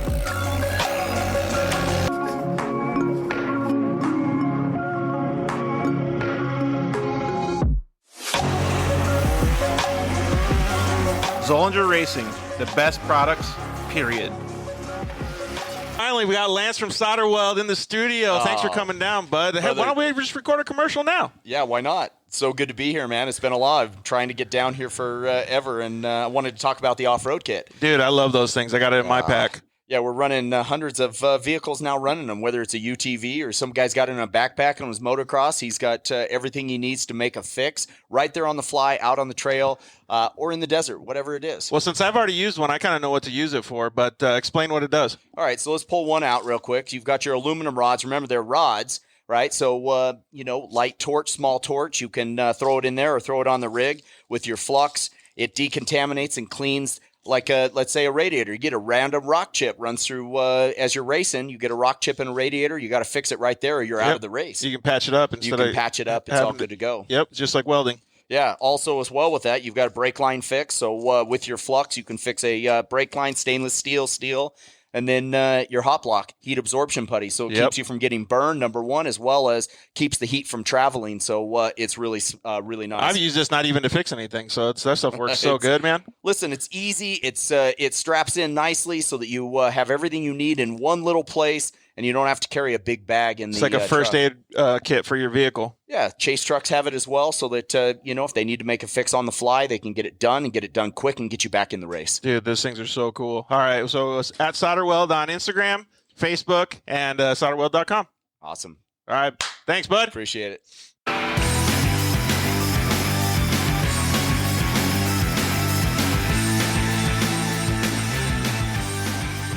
Yeah. We are back. Thank you guys very much for joining us tonight, man. This episode 93 of the Dirt Life Show is just kicking off to be a fantastic show. We are so stoked to be able to talk with these XTravel guys and Holden, Tanner, Doug Mittag. It's just been such a good understanding of how far the UTV industry is progressing. So now we have, what will you call you, the inventor? Yeah, the man behind the product. The mad scientist is what they call me. So the mad scientist, Nestor Berardi, on stage with us. It's really cool to have him in because he's going to be able to give us a lot of understanding of how the actual system works. We'll be able to get in a little bit more and get some behind-the-scenes stuff so that we can show you how it works. The Dirt Life Show's upgrading, man. We got a remote camera operator with Alfonso today, so we'll hopefully be able to get a better understanding of what the product does. And obviously we have Holden here being able to tell us what it does from the seat of his pants. So welcome to the show, Nestor. Thank you. Yeah, it's great to be here. I'm ready to answer a million questions, I guess, right? Yeah, exactly. So we'll see how many questions come in. I know that sometimes after the commercial break, we lose a little bit of people, but Mitch Guthrie is going to come on and join us here in probably about 4 or 5 minutes. So it'll be cool to talk with Mitch, and then we can dive right in with all the questions. So the first question that I have, Nestor, is how does something like this even come as an idea in your head to be able to accomplish something like this for a UTV? So I've had this idea for a few years, close to 5 years now, and I've seen a lot of F1 cars and different things that have this multi-link suspension. So when I started looking into it, I noticed that all these, Audis and all this stuff, they're dealing with very limited amount of travel. Right. 3 to 5 inches. There's not much there. Yeah, little to none. And so when I started looking at it, I'm like, okay, let's figure out how to get that baseline and then make that work with a ton of travel. Let's see what all these pivots start doing when you really get mass angulation into the pivots, steering angulation, giant tires with huge amounts of scrub. Like what's going to happen? So well, the complexity is not simple. Like it's pretty intense. Yeah, especially when you're moving that much shock throw, and try to keep these links together, because they're just a bunch of fighting links basically. They're all fighting each other the whole time. Yep. So to try to keep all that together and keep everything moving with spherical bearings and all that, it gets complicated. But after years of going through it and figuring it out, I mean, testing. Yeah, we got it down, and now it's just. I think it's a game changer. I think this is the next evolution of what front suspension is going to be. It's not, you don't have, before it was I-beams, now, like everybody's, okay, we got to run arms. You can't have a trophy truck with I-beams and be competitive. You got to have A-arms. Yep. And now we're going to go to the next level. We're going to, okay, you want to be competitive, you got to have virtual, suspension. You can't have. Yeah, so it sounds like you guys have future product development already in mind. Oh, yeah. I think it's fantastic that you're able to apply it in such a new, well, I always say that UTVs are a new industry because it feels like it's still, right? They've been around since 2008, but they're really progressing in the last 5 years. Yeah. And so to be able to progress it even that much further is really like, in my opinion, it's so freaking cool to see it. And to see the adoption coming from top-level people like Bryce Menzies, Casey Curry, Mitch Guthrie, who's going to call in just a little bit here. It's got to feel pretty good for the company. Yeah. Well, I've been really blessed with being in this industry for so long, the off-road industry. I've been in it for, 30 years now, building stuff and dealing with a lot of really cool people. And once I kind of brought the idea to Mitch Guthrie and Casey Curry and guys like that, they're like, you know what, let's do it. They had full faith that what I was designing and building was gonna work. And I mean, they took a good risk too, but it all worked out. I mean, they love it, and everybody that drives it is just floored. They can't believe what it's doing. They don't understand it.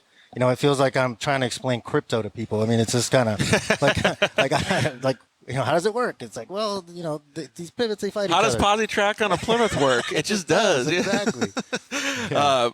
So we got some comments coming in. Tyrone Robinson, what's up, man? It's good to see you, buddy.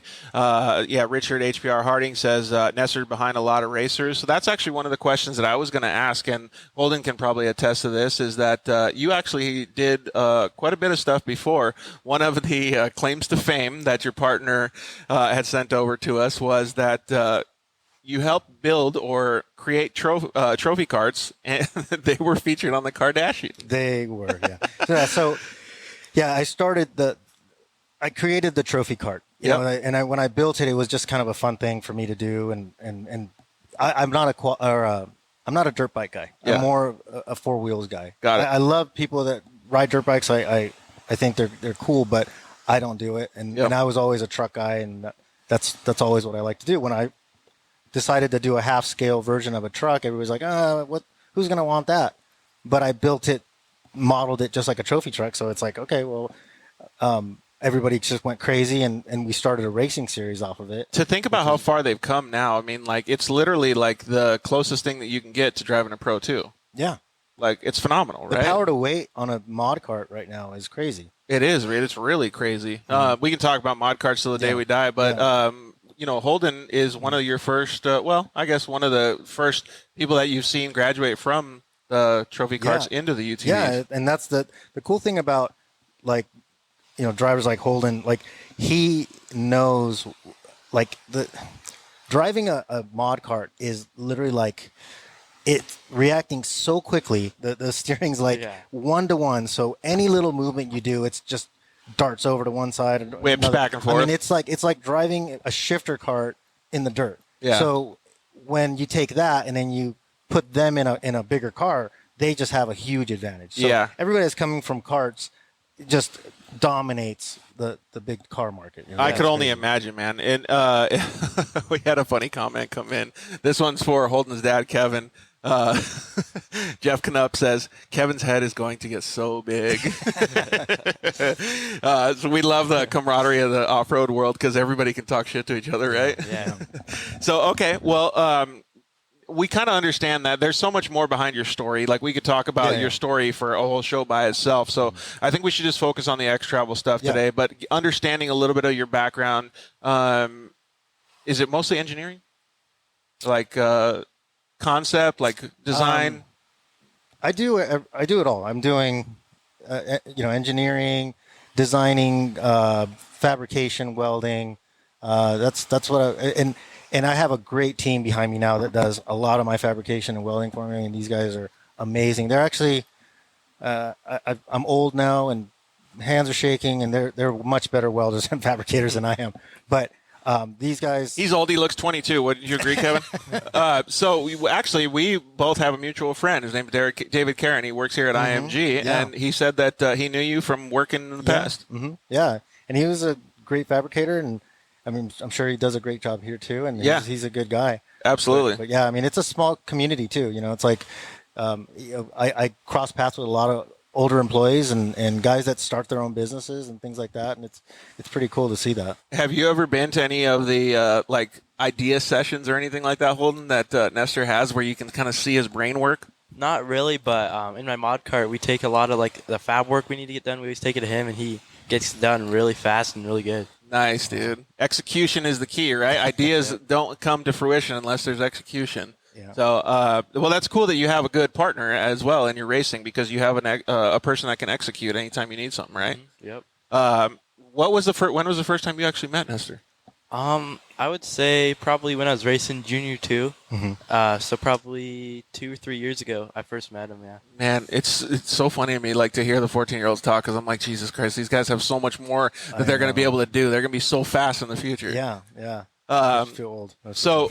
Maybe give us a little bit more of a backstory then. Mm-hmm. So on XTravel itself. So XTravel was conceived by some ideas that you had, but now you have business partners as well. Yeah. So I took those ideas and I was messing with them and was working on a full-size truck on my own, just kind of working on it. And then James came, and he's a quad racer, and he wanted me to build something pretty wild for him. And he said, "Hey, you have something that is different. I want something totally different, wild, something that no one's done before." And I said, I have the perfect thing for you. So we took a Honda TRX 450 and basically built a XTravel kit on that and made a proof of concept to see if this really works. And the cool thing is, like, we went and started driving this thing, and he got on it, and I said, okay, well, according to my calculations, you should be able to hit this curb with one tire without touching the steering wheel or the handlebars, and it's not going to move. And that's cool. He basically said, no, you're nuts. There's no way. And he did. He hit it. And he's like, I can't believe it's doing this. We hit a bigger curb, and he's literally like just railing this thing by putting his hands just on top of the handlebars. Now this bike doesn't have any steering stabilizer, nothing on it. It's just the XTravel suspension doing its job. That's insane, dude. Like, it's so cool. And like I said before, when I was talking about the head shake and the stabilizer on a dirt bike, like, to me, it just seems like, and I really want to drive it and I want to test it out because I would have a better feel for it. But it's kind of what Holden was talking about before. Like, you could just kind of just like hold it. Like, you hold the wheel. It does almost a work for you kind of thing. Mm-hmm. Yeah. I think it's really cool, man. So you have the business partners, you kind of start getting things going, and like, what's the next step? Try to release it into the market? So, yeah, James is good friends with John, and they came to me and said, look, this is huge. This is one of the game biggest changer things kind of thing, right? we've seen. We need to facilitate this, like, to get it to market, like, to really launch it correctly and do the right IP. You know, we have 6 patents right now with it, and we keep getting more and more patents. There's different parts of the suspension that we're patenting, doing patents individually. Yeah, you got to have that intellectual property, man, because this is such a great idea. Hey, so we got Mitch Guthrie Jr. on with us on Instagram. What's up, buddy? What up, guys? How's it going? Dude, we're doing fantastic. Like, honestly, hearing about all this XTravel stuff, it sounds so rad, dude. And you got to test it out at KOH. Yeah. Thankfully, I was one of the first ones to drive it and work with Nestor and XTravel, and it's super cool. It's awesome to drive something that's innovative and different. What we've been dealing with, on the Razors and Can-Ams, all the cars for a while has kind of been the same thing. So it was really cool, before King of the Hammers, for Nestor to approach us with this and to see it. It's so different. Okay, so I know that a lot of the people, like, we got a bunch of comments coming in after we started posting that we were going to get it. What was your opinion at first when you saw the XTravel system? You were like, what? Because I couldn't grasp it, and we already had people come over and look at the vehicle that Nestor brought over here, and they were like, dude, how does this work? And these guys are like mechanic guys. Like, so what were you thinking when you first saw it? I didn't know what to think. Thankfully, we've known Nestor for a long time. When I first started racing trophy karts, kind of when he invented that thing back in the day is when we met Nestor. So I knew I could trust what he was building. So that's why, we put it on the car for King of the Hammers. But the first time I saw it, I'm not an engineer or a fabricator or anything by any means. So me just looking at it, I'm like, all right, well, let's drive it and see how it is. That was my biggest thing, was getting behind the wheel and seeing how it actually works. So that was probably the biggest factor of running it or not. So Mitch just said he's not an engineer or anything. The Evan 902 commented, and he's the Cerveza Savage. Yeah, that's right. That's correct, for sure. Jeffrey Ricker also commented and said, "What's up, Mitchie?" Actually, this is a really good question, and actually, let's see if Mitch can answer this. How easy was it to install it for the average shade tree mechanic? It's not bad at all. It's just like installing anything on a Razor. There's no fab needed, nothing special. So you pretty much can just buy the kit and it's all bolt on. So not too bad. That's pretty cool, man. And that just in itself is like an engineering feat, right? Because you got to test it and get it finally tuned. Yeah, exactly. And not most of the cars they do a pretty good job with the mounts, like the upper and lower control arm mounts and everything. They're pretty close. So what's really nice is you take an A-arm, which is built, an A-arm kit that might work great on one car, and then you take that same arm and try to slide it into the pockets of another car. Yeah. And they might be slightly different. Yep. And then you got to pry the arm in and make it fit because, just tolerances just depend on the assembly line and all that. Yeah. Yeah. And so with this, every single link's independent of each other. So there's no fitment issues. You slide the thing in and bolt it up, and you're good to go. Wow, that's actually super cool. So the adverse, like we just said, Mitch kind of gave us a little bit of an understanding of how he felt the first time that he got to see it or to use it. What was the adverse for you? Like saying, okay, crap, I know what this thing's going to do, in my head, and I'm giving it to one of these professional drivers. How are you feeling about putting it in the hands of a person like Mitch? I was super excited. I was I can't wait to see... because he's going to give me the feedback that I need, especially hitting rocks. Holden, the same thing. When we went out test, I want all the professional feedback because I'm not a driver. I build it, and I'm like the little mad scientist that goes off in the corner and watches it go. And then these guys are the guys that are doing all the work. So when Mitchie went out there and just beat the crap out of it, he comes back smiling as this thing's crazy. I can't believe we can do all this stuff with it. I was so what we're going to do is actually, Mitchie, you won't be able to see this because we're on Instagram Live, but on the professional broadcasting, we're going to actually play the clip where you're going, I think it's down through, I don't know what section, but it's down through a section at King of the Hammers, and you're just beating the crap out of the front of it, dude. Maybe you can give us a little bit of an explanation on that downhill.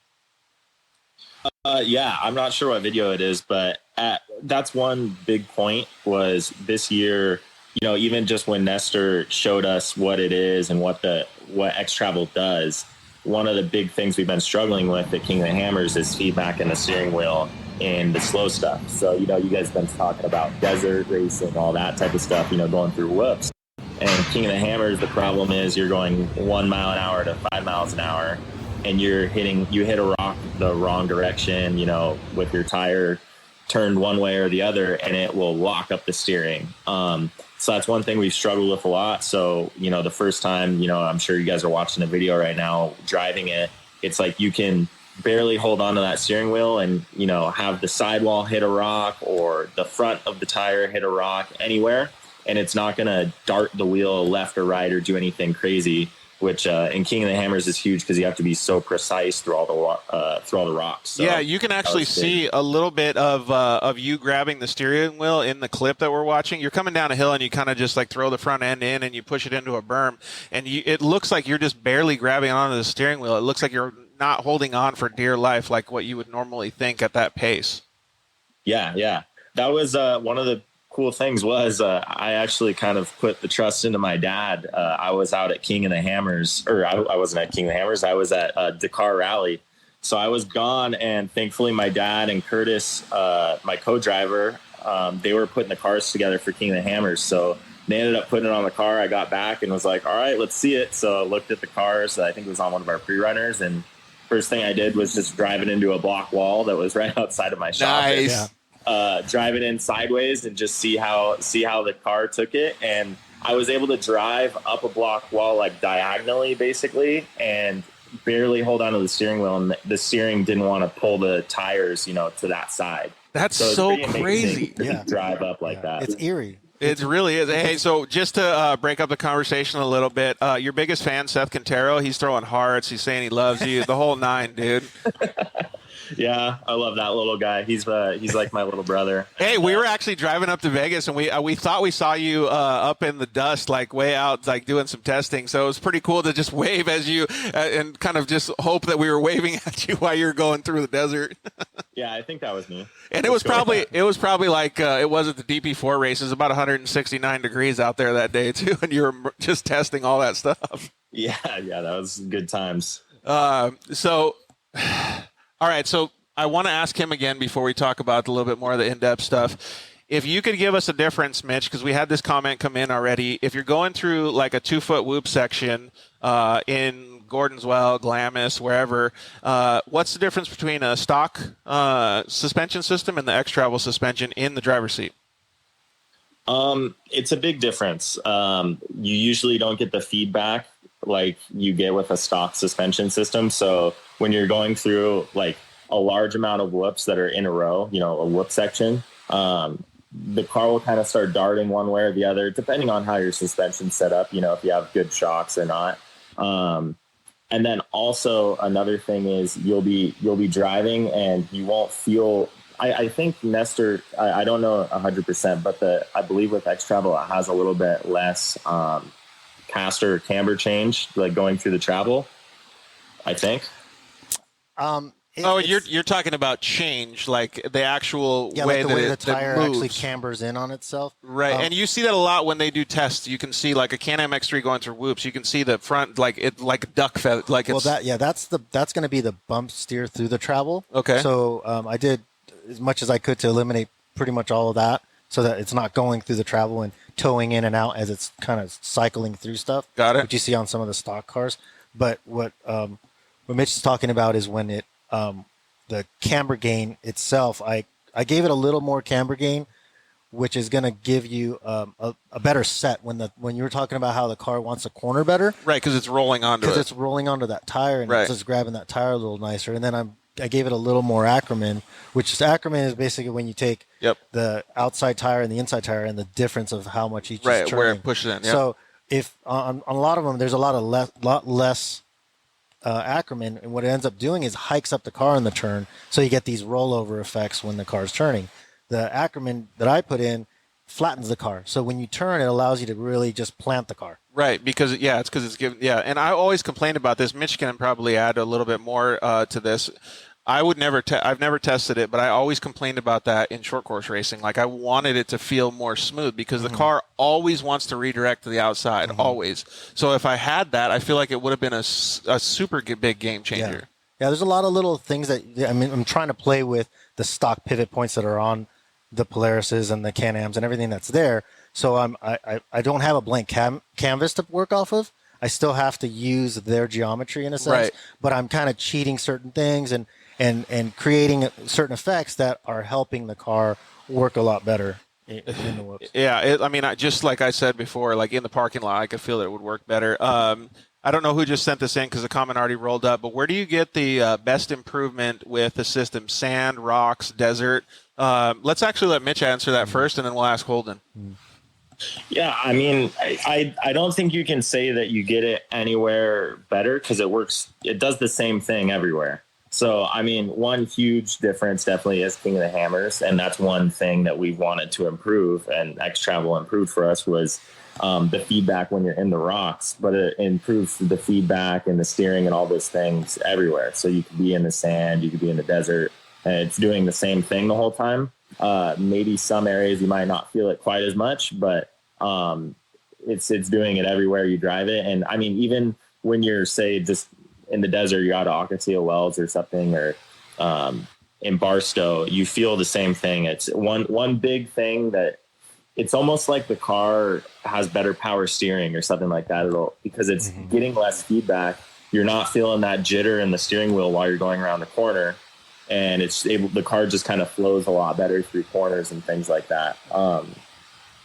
But yeah, I'd say everywhere for that question. So, Holden, I want you to answer the same question, but to me, again, I'm going to relate it in dirt bike terms because I don't know the four-wheel world as well as Nestor does here, but on a normal Honda, you have, I think it's 20 degrees of rake on the front end.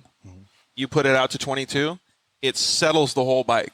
100%. It takes away a lot of the jitter in the steering wheel. It takes a lot of the vibrations out. It takes a lot of the knifing and cutting out of it so that it doesn't dart around. And it actually settles the rear of the car down because it calms down the whole bike. So you kind of have a little bit less sag that you have to put in. You can raise it up a little bit and use more preload. So I'm going to ask two questions here because I want Holden to follow up what Mitchie said. But does it have effect on the rest of the vehicle? I want to follow it up. So, Holden, what was your answer in the same question that Mitch had? Yeah, I kind of agree with Mitch. It helps everywhere. He probably felt it more in the rocks because King of Hammers is a really rocky race, but I felt it really improved like through the whoops. It was so much better, a lot easier to keep it straight, and it wouldn't really get upset easy.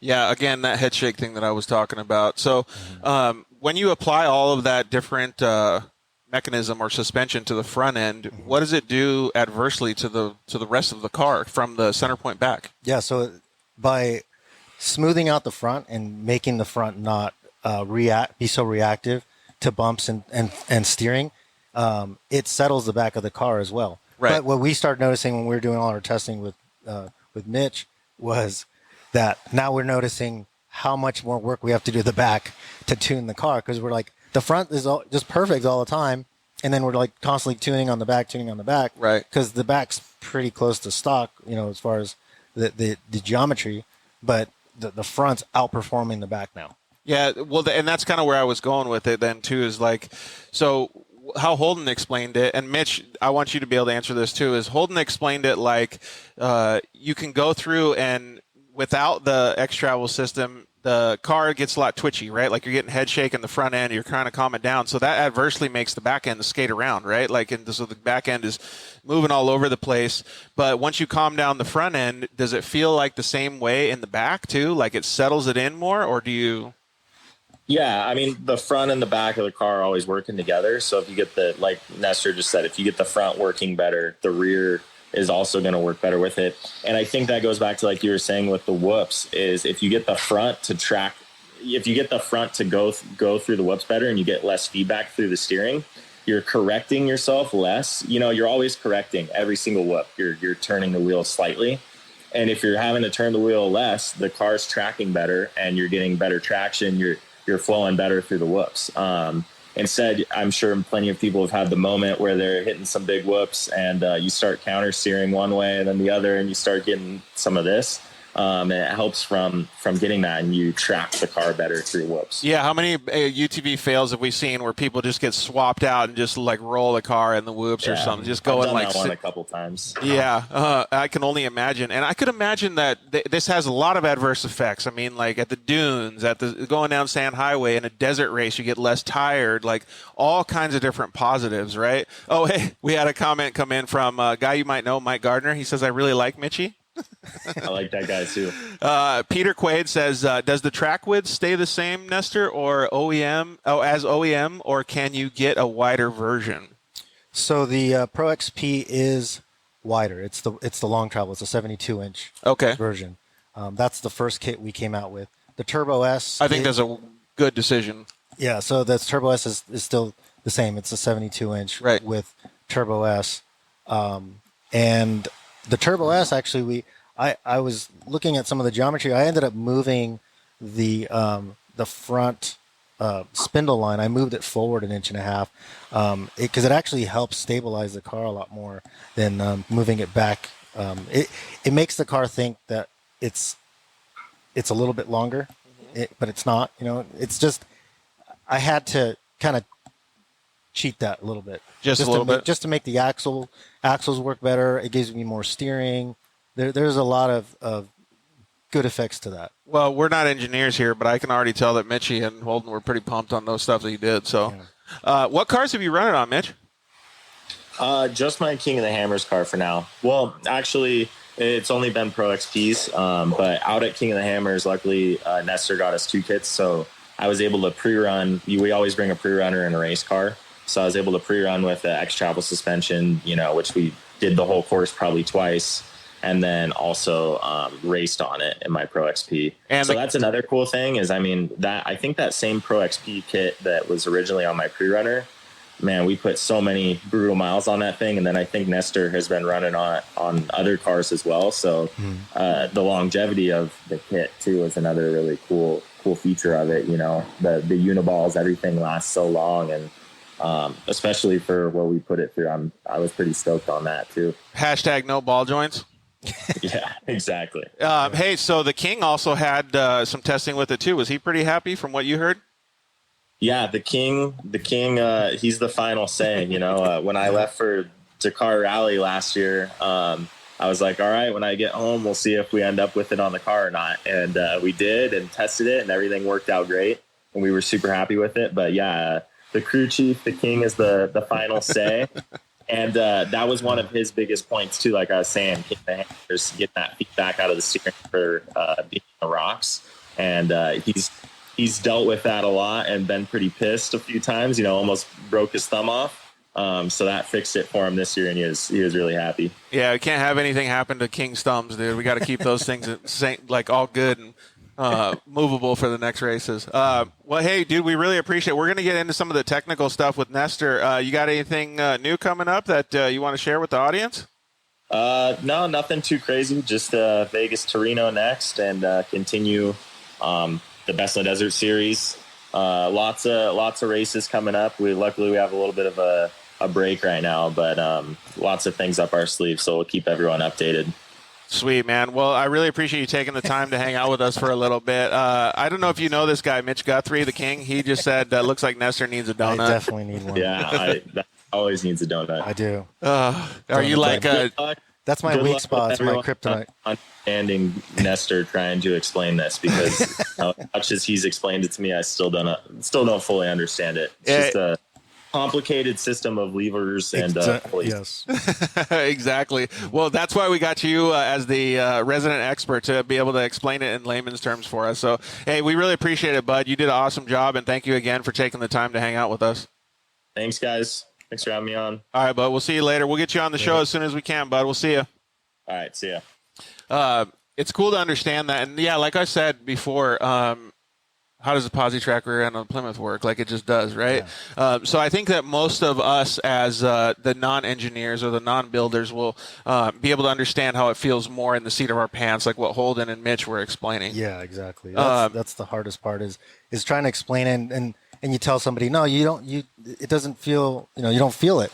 And when I'm saying that, I'm not saying because there's all this pressure being applied to the rack or the RAM or whatever. It's actually the mechanics of it there's no feedback going through the system.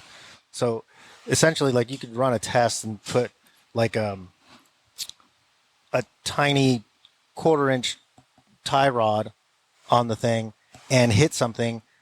Essentially, that tie rod shouldn't break based on the way the system works. So there is no real weak point in the system, which is there's a fuse when you talk about a standard suspension like A-arms. The fuse is going to be the tie rod, where there is no fuse on this. Yeah, it makes sense. And like you're talking about mechanical bind and things like that, and I can only relate to it not from an engineer standpoint, but from a human feeling standpoint, right? Just like Holden and these guys. When you say that it, or when Holden says that it, I don't want to say eliminates or decreases the amount of feedback you get in the steering wheel or makes it more steady, it means it almost feels like it has a stabilizer. To me, that feels like right there it's a complete win. So, are you guys interested in maybe showing a little bit about how the components work? Yeah, okay. Let's So check this we're out. going to actually switch to a remote camera. So give us a little bit of credit here. We're trying to do this remote camera deal. Alfonso's going to, you can take it off and then put it on. Alfonso's going to try to follow Nestor around a little bit here so he can get an understanding of how this actually works. I'll probably try to talk through it a little bit and kind of stay seated. Thanks, Holden, for joining us for a little bit, man, and talking with Mitch here. Appreciate it. So, maybe, Nestor, you can kind of just give us a little bit of an understanding of the basic differences in the way that the system works. And for you guys on Instagram, you won't be able to see it, so you want to jump over to YouTube or Facebook to be able to check it out. But they're going to show some of the way that it works. So right here, the two pivot points here and the two pivot points down here. The outer one's towards the spindle? The upper spindle pivot points and the lower spindle pivot points. Those are the ones that are actually spreading the load to the center of the tire. So it's creating an imaginary line that runs to the center of the tire on the top and on the bottom.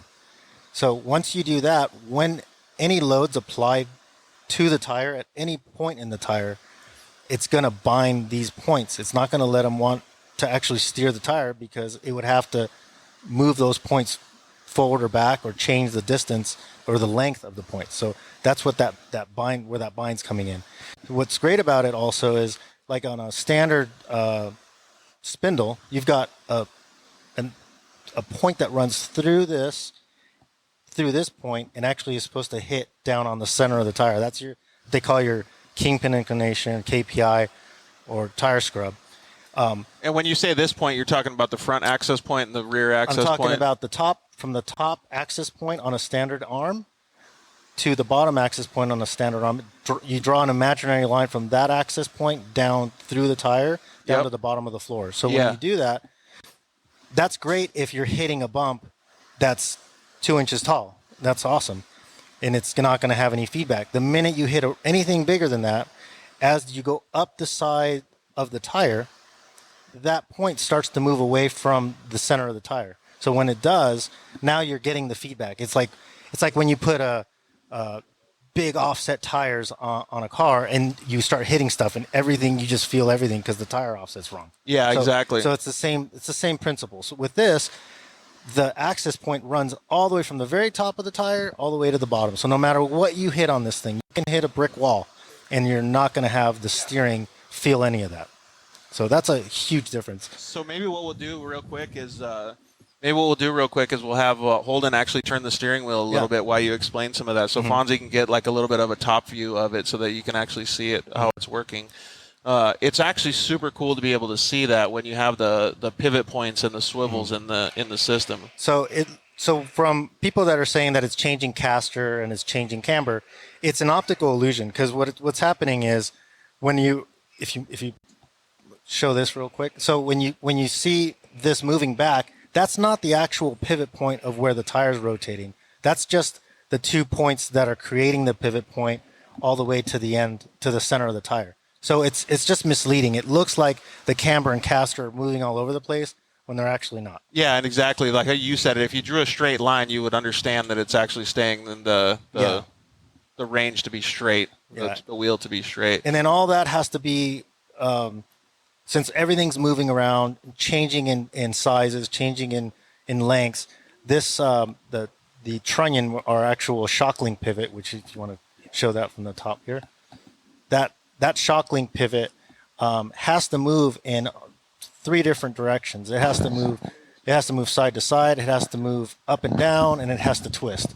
So we run spherical bearings on that to allow for all these direction changes to happen. Yeah, so it kind of just swivels back and forth, basically, right? It swivels in all different directions. It's not only moving back and forth, but it's changing in length. The point to point is changing in length. So everything's off axis, and there's a lot of stuff going on there, but basically it's allows for free full movement of everything. And the other cool thing is where the shock's being pointed at any given direction, the shock's constantly loading, and it's loading the suspension. It's like centering the suspension. So it's neutral. It's not trying to push the suspension in one direction or another, even though the pivot's swaying back and forth. Right, and not that it's wrong, but to give an understanding of context for that, in a stock UTV or any stock vehicle for that matter, an Audi or whoever it is, I'm sorry?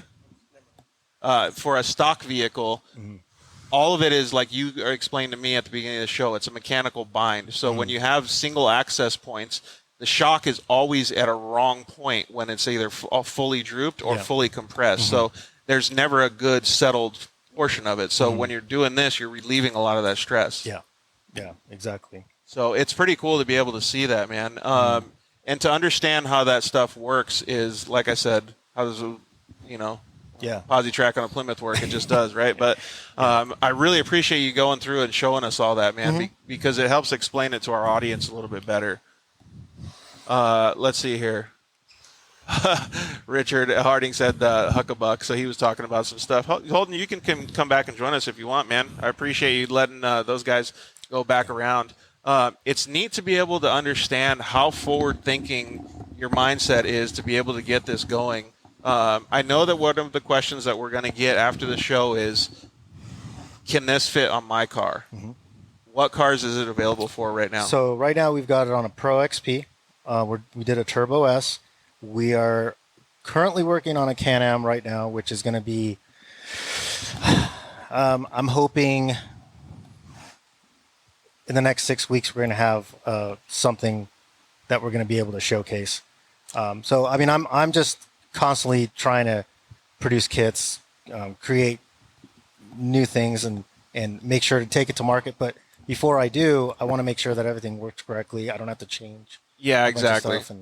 So you got to have the vehicles to test it on and do all that stuff. Well, first of all, that just by itself, coming out with the idea and having it available for these couple models is fantastic, because I think a lot of people that have those vehicles are going to be willing to put that on their vehicles and test it out and try it. And I think it's going to be awesome to see, because I think sooner or later it's going to be adapted or adopted by many. Yeah, I think so. Where can people look into buying it?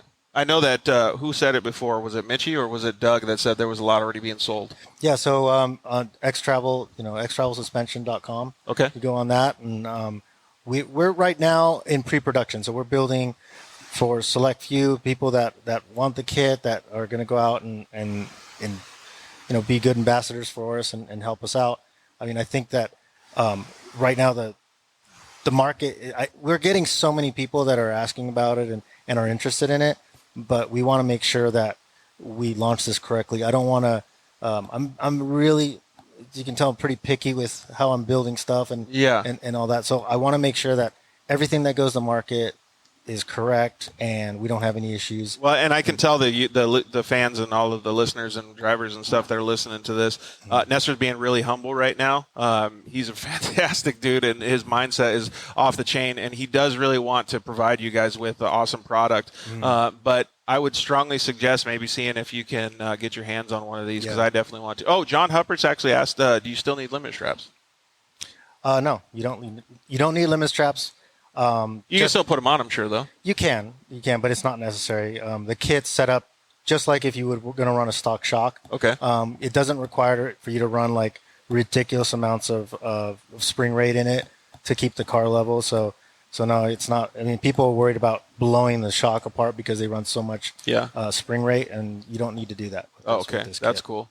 Jason Hess also commented and stoked to see Nestor in the side-by-side market. So it sounds like you were in some other markets, obviously, other than trophy carts too. Yep. I just used to do pre-runners, race trucks, and so we've got some good stuff going right now with Menzies, designing some of their stuff right now. That's in the works, and but the Pro XP kits are available. Turbo S kits are available.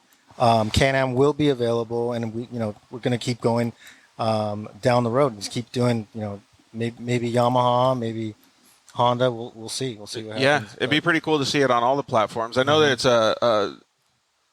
everybody thinks you can just bolt it on, right? But it's a really good, huge amount of work to be able to do all the testing and get it set up for each individual vehicle. And you have to have access to vehicles and all that stuff. But it would be cool for a lot of bolt-ons to happen. Yeah. So like we asked Mitch earlier, like you putting your product into the hands of fantastic drivers like Holden, how does it feel? No, it's amazing. I'm so glad that, I mean, he makes the product look so good, you know? Yeah. Because if it was me driving, you know, people would be like, no, what is that thing? That thing, he rolled over 5 times already. Like, that thing sucks. Like, but drivers like Holden, it's like amazing. You know? Did you ever see when the guy, they gave the Yamaha YXZ, I think it was Yamaha's president at the time, the ability to drive the car out at a Supercross race and do it, and he flipped it over in the middle of everybody? Dude, so we were like a proponent of selling Yamahas at the point. We were like up, all our sales were up, and then all of a sudden it took a huge dive. So I see what you're saying by making sure that you have the right driver, right? Yeah, you're not going to see me driving it anytime soon. I mean, I'll drive it around for fun, but I'm not going to be the ambassador for the driving. Oh, that's cool. Pre-runner Greg said Nestor is ahead of the game. All of the OEM will jump on this. Hey, he's got patents, dude. So I don't know if the OEMs can jump on it, but you're right, though. Pre-runner, I think it's cool. Like I said at the beginning of the show, man, the innovation and the leading edge technology that UTVs are seeing now. Like, just imagine 5 years ago, this wasn't even an idea in Nestor's head. Like, the UTVs have evolved to a place where he's willing to take his expertise in the off-road market and put it into this UTV culture or this UTV genre. Like, it's phenomenal that we're getting fantastic, smart individuals like Nestor to be able to do this and XTravel to be able to make the industry grow. And I think Holden can agree because he's been in it for a while now too. Yeah, for sure. So what's the next steps for you guys together with Holden? So we've got what's the racing schedule right now? Laughlin race, Best Desert Laughlin race. Okay, so that'll be a pretty cool one, right? Is there any testing or anything that goes on behind the scenes with the XTravel product to be able to test that and to see what you can execute better in the future? Yeah, so that's what's great about going testing with Holden. We're going to do different races. It's going to be different scenarios. Like, you know, we're already talking about changing the suspension a little bit as far as the valving goes, so that he can run a different style race versus what he did now, which is like a high speed, you know, just balls out race. Yep. This is going to be a more of a long term, you know, it's an attrition race versus what he just did. So I think we need to set the valving up a little different, but it's good because we get all these different situations where we get the feedback from Holden, and we can say, okay, we're going to make these adjustments. We're going to work on, I mean, not even just suspension. We're working on clutching. We're working on the way that the rear end works, the way that the transmission, gearing, all that stuff is really important to set the car up correctly. Because, I mean, the more we know and the faster we can make the car, then it's just going to make us look better too. Yeah, sure. I agree 100%. And it always helps to have a good close person to be able to test with you, right? Yeah. And it sounds like the other guys are doing the same thing for you. Doug Mittag, Casey Curry, obviously Mitch Guthrie. If somebody wants this stuff, they can just bolt on their stock stuff. Yeah. Like their stock shocks, they can use all the same stuff. Stock shocks. The Turbo S is literally stock shock, stock spring rate. Everything just bolts right on, and I mean we even give you the clicker settings for the front end. That's awesome.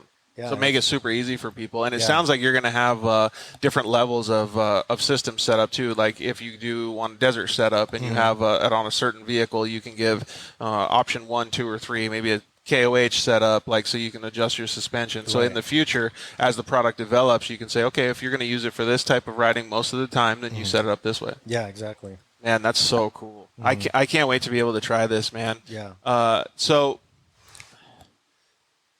how many people have taken it out in a non-racing environment? Do you know?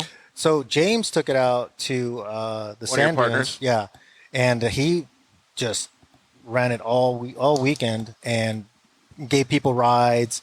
Was jumping witches' eyes, doing all kinds of crazy stuff with it, landing it like you would think. You know, oops! Like I just overshot a jump, landing it completely on one tire.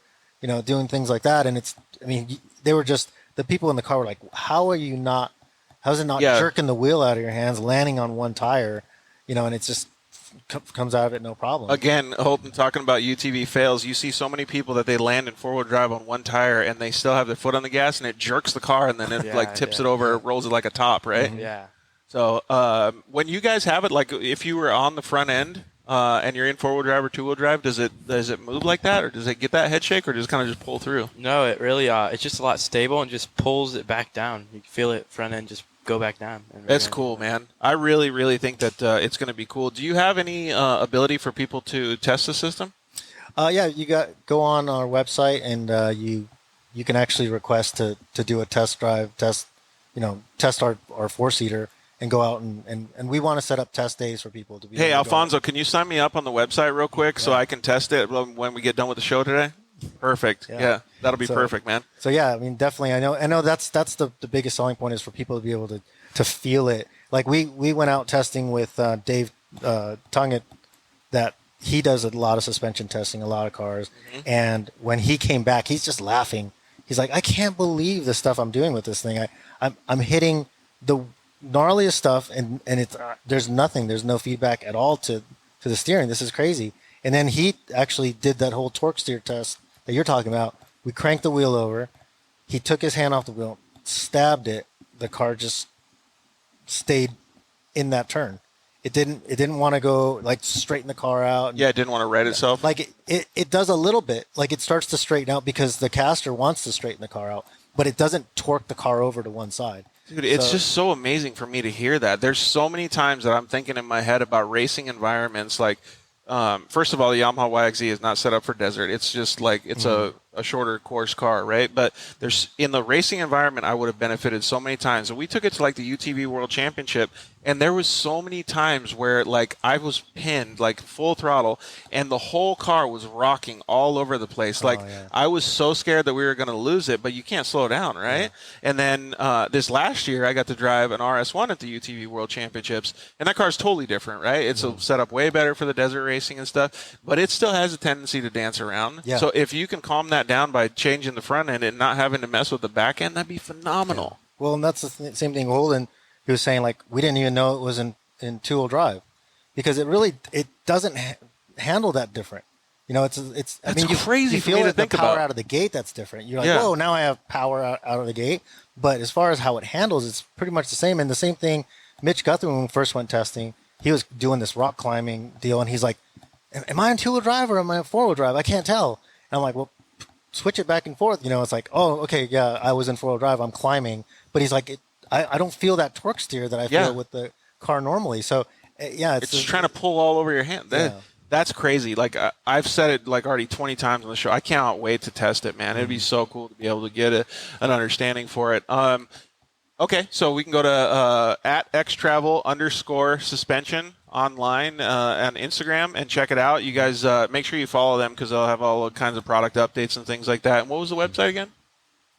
XTravelSuspension.com. Okay, go check them out. And then if you want any real-world stuff, like I said, slide into Holden's DMs, Holden.912, and go over there and check them out. And obviously, Mitch Guthrie can give you some good advice, and also Doug Mittag. Obviously, you want to thank the people that are supporting you now, too, right? Yeah, definitely. I mean, I want to thank Holden and Kevin, and I mean, Tanner, everybody that's making this car look good.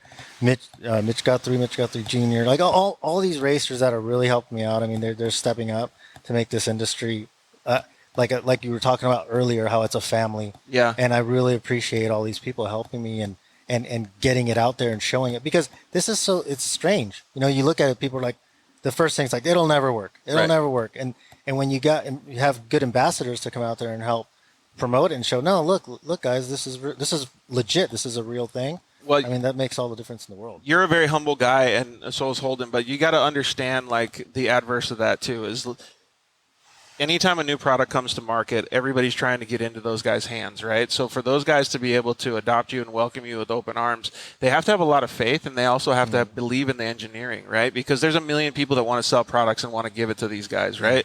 But you have to really be able to give yourself a pat on the back and know that these people trust you. Yeah. It's really cool to have that. Like you said, in the off-road community, you got to be appreciative of that big time. Yeah. And I want to thank James and John. I mean, James has done an amazing job bringing XTravel where it's funny because we were out at King and Hammered and Sarah Price comes up and she's like, "Who are you guys?" Yeah. Like, I don't know. You guys didn't exist Yeah. So a long month ago, yeah. and all of a sudden it's like that's all everybody's talking about. And so James has done an amazing job just marketing and getting everybody like out there, seeing the product. It's really it's been great. And to get that type of I don't know, reaction on social media is twofold, right? Like it's getting people to understand the product, like what you're doing now on the show. I guarantee we're going to get a million questions this week, so I'm going to probably just be forwarding them all to you. But it'll be cool to see, and I'm glad that you're able to offer it for those couple vehicles at least, because now we have an offering for some of our enthusiasts. So, all right. I don't know, you want to talk anything else with the suspension, or you want to go do some rapid fire stuff?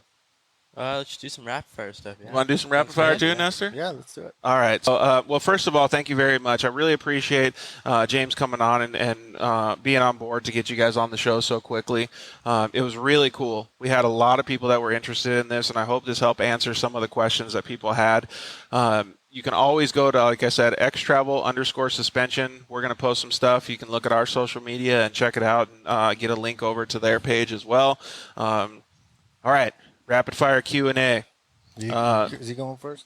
How about let's Holden go first? Yeah. I feel like he's a fast guy to answer these questions. Yeah, he's faster than I am. Oh, yeah, so you get the question in. Okay, I got you. All right, Holden, ready? Hard shell or soft shell tacos? Soft shell. You going soft shell? Yep. What's your favorite taco down in Baja? Have you ever had one? No, I haven't. I haven't Dude. been down to Baja. All right, I'm going to suggest El Pastor at El Poblano. All right. Dude, I'll have to those give are it the a good try, ones. yeah. All right, Nestor, what's yours? Hard shell or soft shell? Soft. You're going soft too? Yeah. What's your favorite taco shop here in Southern California? Oh man. Or in the Inland Empire? Aztec Tacos. Aztec? I've been over there too. Yeah, All right, dunes or the river? Dunes. You going dunes? Yeah. How about you? You're going dunes as well? Good. Off-road guys. We're keeping it strong for the. Even though it's hot as heck out here. Oh yeah. Dude, I bet your answer was different after getting off of the DB4 rate. You're probably like, get me in the river, please. Oh yeah. I need to cool down. You and Tanner getting out of the car like, come on, give me a pool. Have you ever seen the dirt bike guys? They jump in an ice bath after the motos. Yeah, they seen that. Yeah. Well, you got to tell your dad to get you an ice bath then. What the heck? He's slacking, dude. Come on. Ooh, this one's going to be a real good one for this guy right here. Three-wheeler or quad? Quad. Yeah. Three-wheeler. Yeah. Oh, you're going Death I'm Machine? going three-wheeler. Yeah. All right. Do you guys follow motocross? I know you kind of said you didn't. Yeah, Roxon. Okay. Ferrandis or Roxon? So you're picking Roxon? Roxon. You're going Roxon too? I know. My mom loves the Frenchie for some reason. I don't know what the heck is, dude. What if you had to pick Cincerillo or Roxon? No, I think Roxon. You're going No, Roxon? Cincerillo. You're going Cincerillo? Yeah. He's got the long and lanky attire just like you do, huh? All right, let's see here. Pizza rolls or jalapeno poppers? Pizza rolls. Jalapeno Pizza. poppers. Dude, I'm right there with Nestor. Yeah. I'm going poppers too, because both of them will burn the shit out of your mouth anyway. So, let's see here. Favorite movie? Talladega Nights. Ooh, that's a good one. Yeah. Yeah. On Aviator. fire. Aviator? Yeah. That's a good one too, man. So I was told that I should answer this question myself as well, because people always think, oh, he's going to say Step Brothers or something. But I have actually three favorite movies. The first one is Beautiful Mind. That's a great movie. The second is Requiem for a Dream, and the third one is Butterfly Effect. So those are my top three. Yeah. I love those movies. Have you seen Butterfly Effect? No. I feel like it would be like a total mindfuck for you. You'd love it because it talks about every single decision in life has an adverse reaction. Okay. So every single time they go through his life 3 different times, and he picks one thing different in the same day at the same time, and all of it turns out different. Wow. It's freaking crazy, man. So Butterfly Effect. I'm not getting any money for that. Road bike or mountain bike? Mountain bike. Mountain bike? Yeah. Mountain bike. Have you guys tried the e-assist ones? No. No, I haven't. They Dude. look cool though. Dude, it's so sick. For me, it's a great equalizer because my legs don't work that good, but I got an intense taser. Dude, it's so sick. Like, I went out to Vail Lake. I climbed that big-ass hill, went all the way around. It was so sweet, man. Yeah. Those things are cool. What, do you have a mountain bike? Yeah, I have a mountain bike. What kind? Giant. Nice. Yeah. Do you get to rip it all the time or not really? Not really. I'm usually busy racing, so. Do you know any of the trails around here on mountain bikes? Yeah. You really? Vail Lake, yeah. Dude, we got to hit it, man. Yeah. You guys got to show me the ropes. Let's see here. Next one. Ooh, Mountain Dew or Dr. Pepper? Mountain Dew. Dr. Pepper. He has to say Mountain Dew. His favorite movie's Talladega Nights. Let's see here. If you could have one superpower, what would it be? Holden, what's yours, buddy? Probably to fly. I like to fly. That'd be cool. That would be pretty sick, right? And then plus you could win races like super easy if you could fly, yeah, right? just fly to the finish line. Yeah. How about you, Nestor? What's your superpower? I think what we're talking about. I think unlimited creation of 10mm sockets. I think that would be amazing. Dude, that's the best answer I've heard from the whole entire show, dude. So the guys that you can see this toolbox behind us, the Boxo Tool guys, they actually did a giveaway for the Dirt Life show. And one of the guys, there was a toolkit, you could get the whole toolkit, but one of the guys got a replacement 10mm bag. So all of it was 10mm. Yep. 3/8, half-inch, quarter-inch. It was so cool, man. So that's a funny one. Netflix or YouTube? YouTube. You on YouTube? Yeah, YouTube. What channels do you watch? The Just Dirt watch- Life show, yep. Of course, yep. Dirt Life show. I just watch a bunch of like Bryce Menzies, like race recaps and stuff like that. Dude, Chase on Collection's doing some good edits, huh? Good, yeah. What about you, Nestor? Netflix. Go on Netflix? Yeah. I'm thinking that you watch F1, what did Drive to Survive? Yeah, that's a good one. God, that one's so good. What do you watch on Netflix? I watch a lot of documentaries. Dude, same. Yeah. Yeah, I've been getting into all these mine documentaries Yeah. and stuff lately. Let's see here. What other form of racing would you guys like to try? Probably motocross. I like dirt bikes. You're going moto? Like, if you're going into moto, are you going supercross? Are you going motocross? Are you going full 450? Like, where are you at? I'm going like probably 250 outdoors. Motocross. 250 outdoors? Do you think you could hang with Hampshire? Dude, he's a wild man. I don't know. He's pretty fast, man. Dude, he's just like, he's locked on that throttle, Yeah, dude. He doesn't for care sure. if he falls down, nothing. All right, Nestor, how about you? F1. You going F1? Yeah. So what's your favorite thing about F1? Because everybody asks me the same question. And F1, to me, I would love to try it, but I would love to also sit behind the scenes. Mm-hmm. Like, so what's your favorite thing? I'm the telemetry and logistic, like really? the design. Yeah, like figuring out just geeking out on all the actual design work that goes into these cars. I mean, that's crazy. I can only imagine, like, if you got the opportunity to sit in an F1 garage for a race, like, how much information would get downloaded into your head. Yeah, I would love that. Dude, that would be super cool. And then you could bring it all back to UTVs. Yeah. Dude, we got to get you a Cross it ticket to over. the next F1 race. Yeah. Or even the IndyCar or something. Yeah. Like, that'd be super cool. Let's see here. Hot dog or hamburger? Hamburger for sure. You going? Both of you guys are going hamburger? Yeah. Okay, good. Ooh, this one's a good one. And actually, they said this on the Supercross or motocross races. Who's your celebrity crush? I don't really think I have one. No. That's so weak, dude. You got to have somebody. There's no one I really think of. Just pick a random one then. I don't know. What about you, Nestor? I'm gonna get in trouble with the wife saying something. But All right, wife is number one. Who's your second celebrity crush then? Oh. I knew this was going to be a hot topic. Yeah, I'd this figure is out tough. how to use. Who's your wife's celebrity crush? Oh man. It used to. Well, I think Pink. Oh, Actually, was yeah, it? Both of us. We're gonna pick Pink. Nice, dude. That's actually a good one too, because she's solid, man. Yeah. So you know how she proposed to her husband Kerry, right? On a pit board at Mammoth Mountain. Yeah. Yeah, she's rad, dude. All right, final question of the night. This is the most profiling question that you're ever going to get. Chips and guacamole or French fries and ketchup? French fries. Really? Yeah, French fries. Yeah, chips and guacamole. Chips and for sure. guacamole 24/7, right? What if it was French fries and ranch? Would you pick chips and guac? Yeah, chips and guac. You Over chip- French fries and ranch. Oh, for sure. okay. You're that guy, right?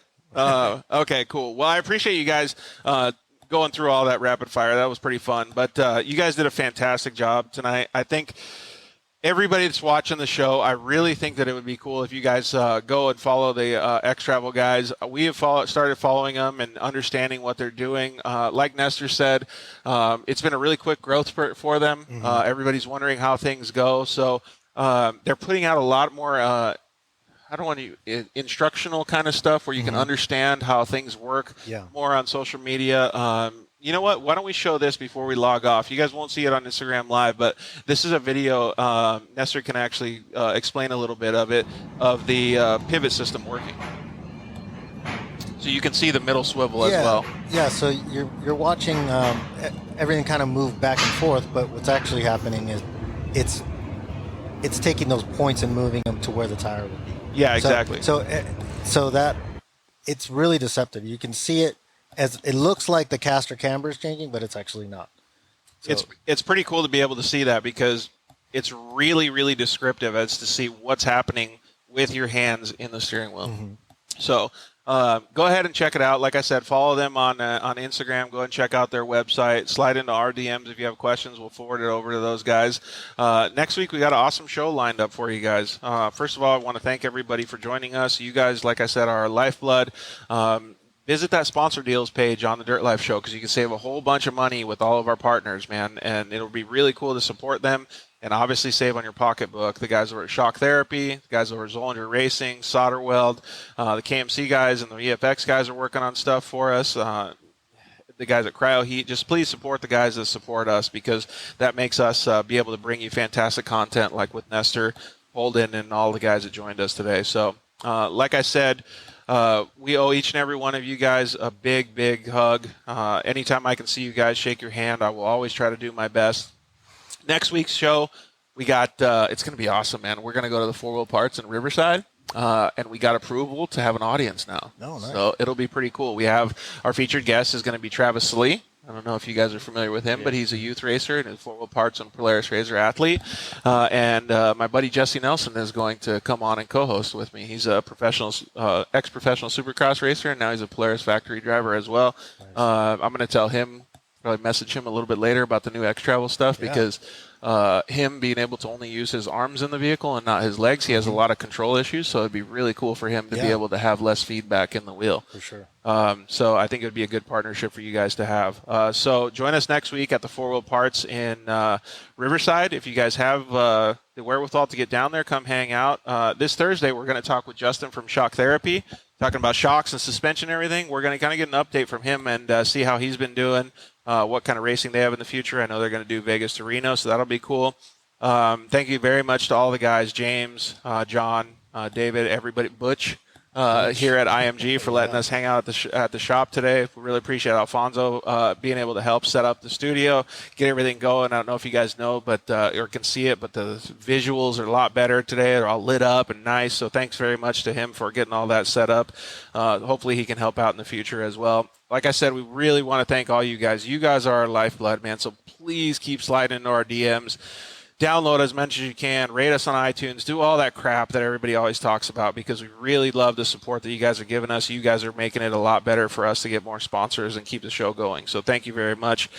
We really appreciate it. You got any shouts outs before we leave, boys? Just big shout out to XTravel, you know? Yeah. Innovators, man. Yeah. Can't get enough of innovating the UTV market, so we can't wait to see what comes out. So thank you very much, Nestor, for coming. We really appreciate it. All right, guys, we really appreciate it. Oh, wait, we got one more comment that came in. Cabinet Outsource says, Nestor, check out the 4-seat Razor Desert Racing car in the IMG shop. What will it take to get XTravel on that car? So, all right, why don't you reach out to them in the DMs and maybe send a personal message so you can actually answer the personal message. Yeah. And we'll go check out that car in just a little bit here. So thank you guys very much for joining us. You guys are awesome. We love you. We'll see you next week. Good night. Thanks for listening to The Dirt Life Show.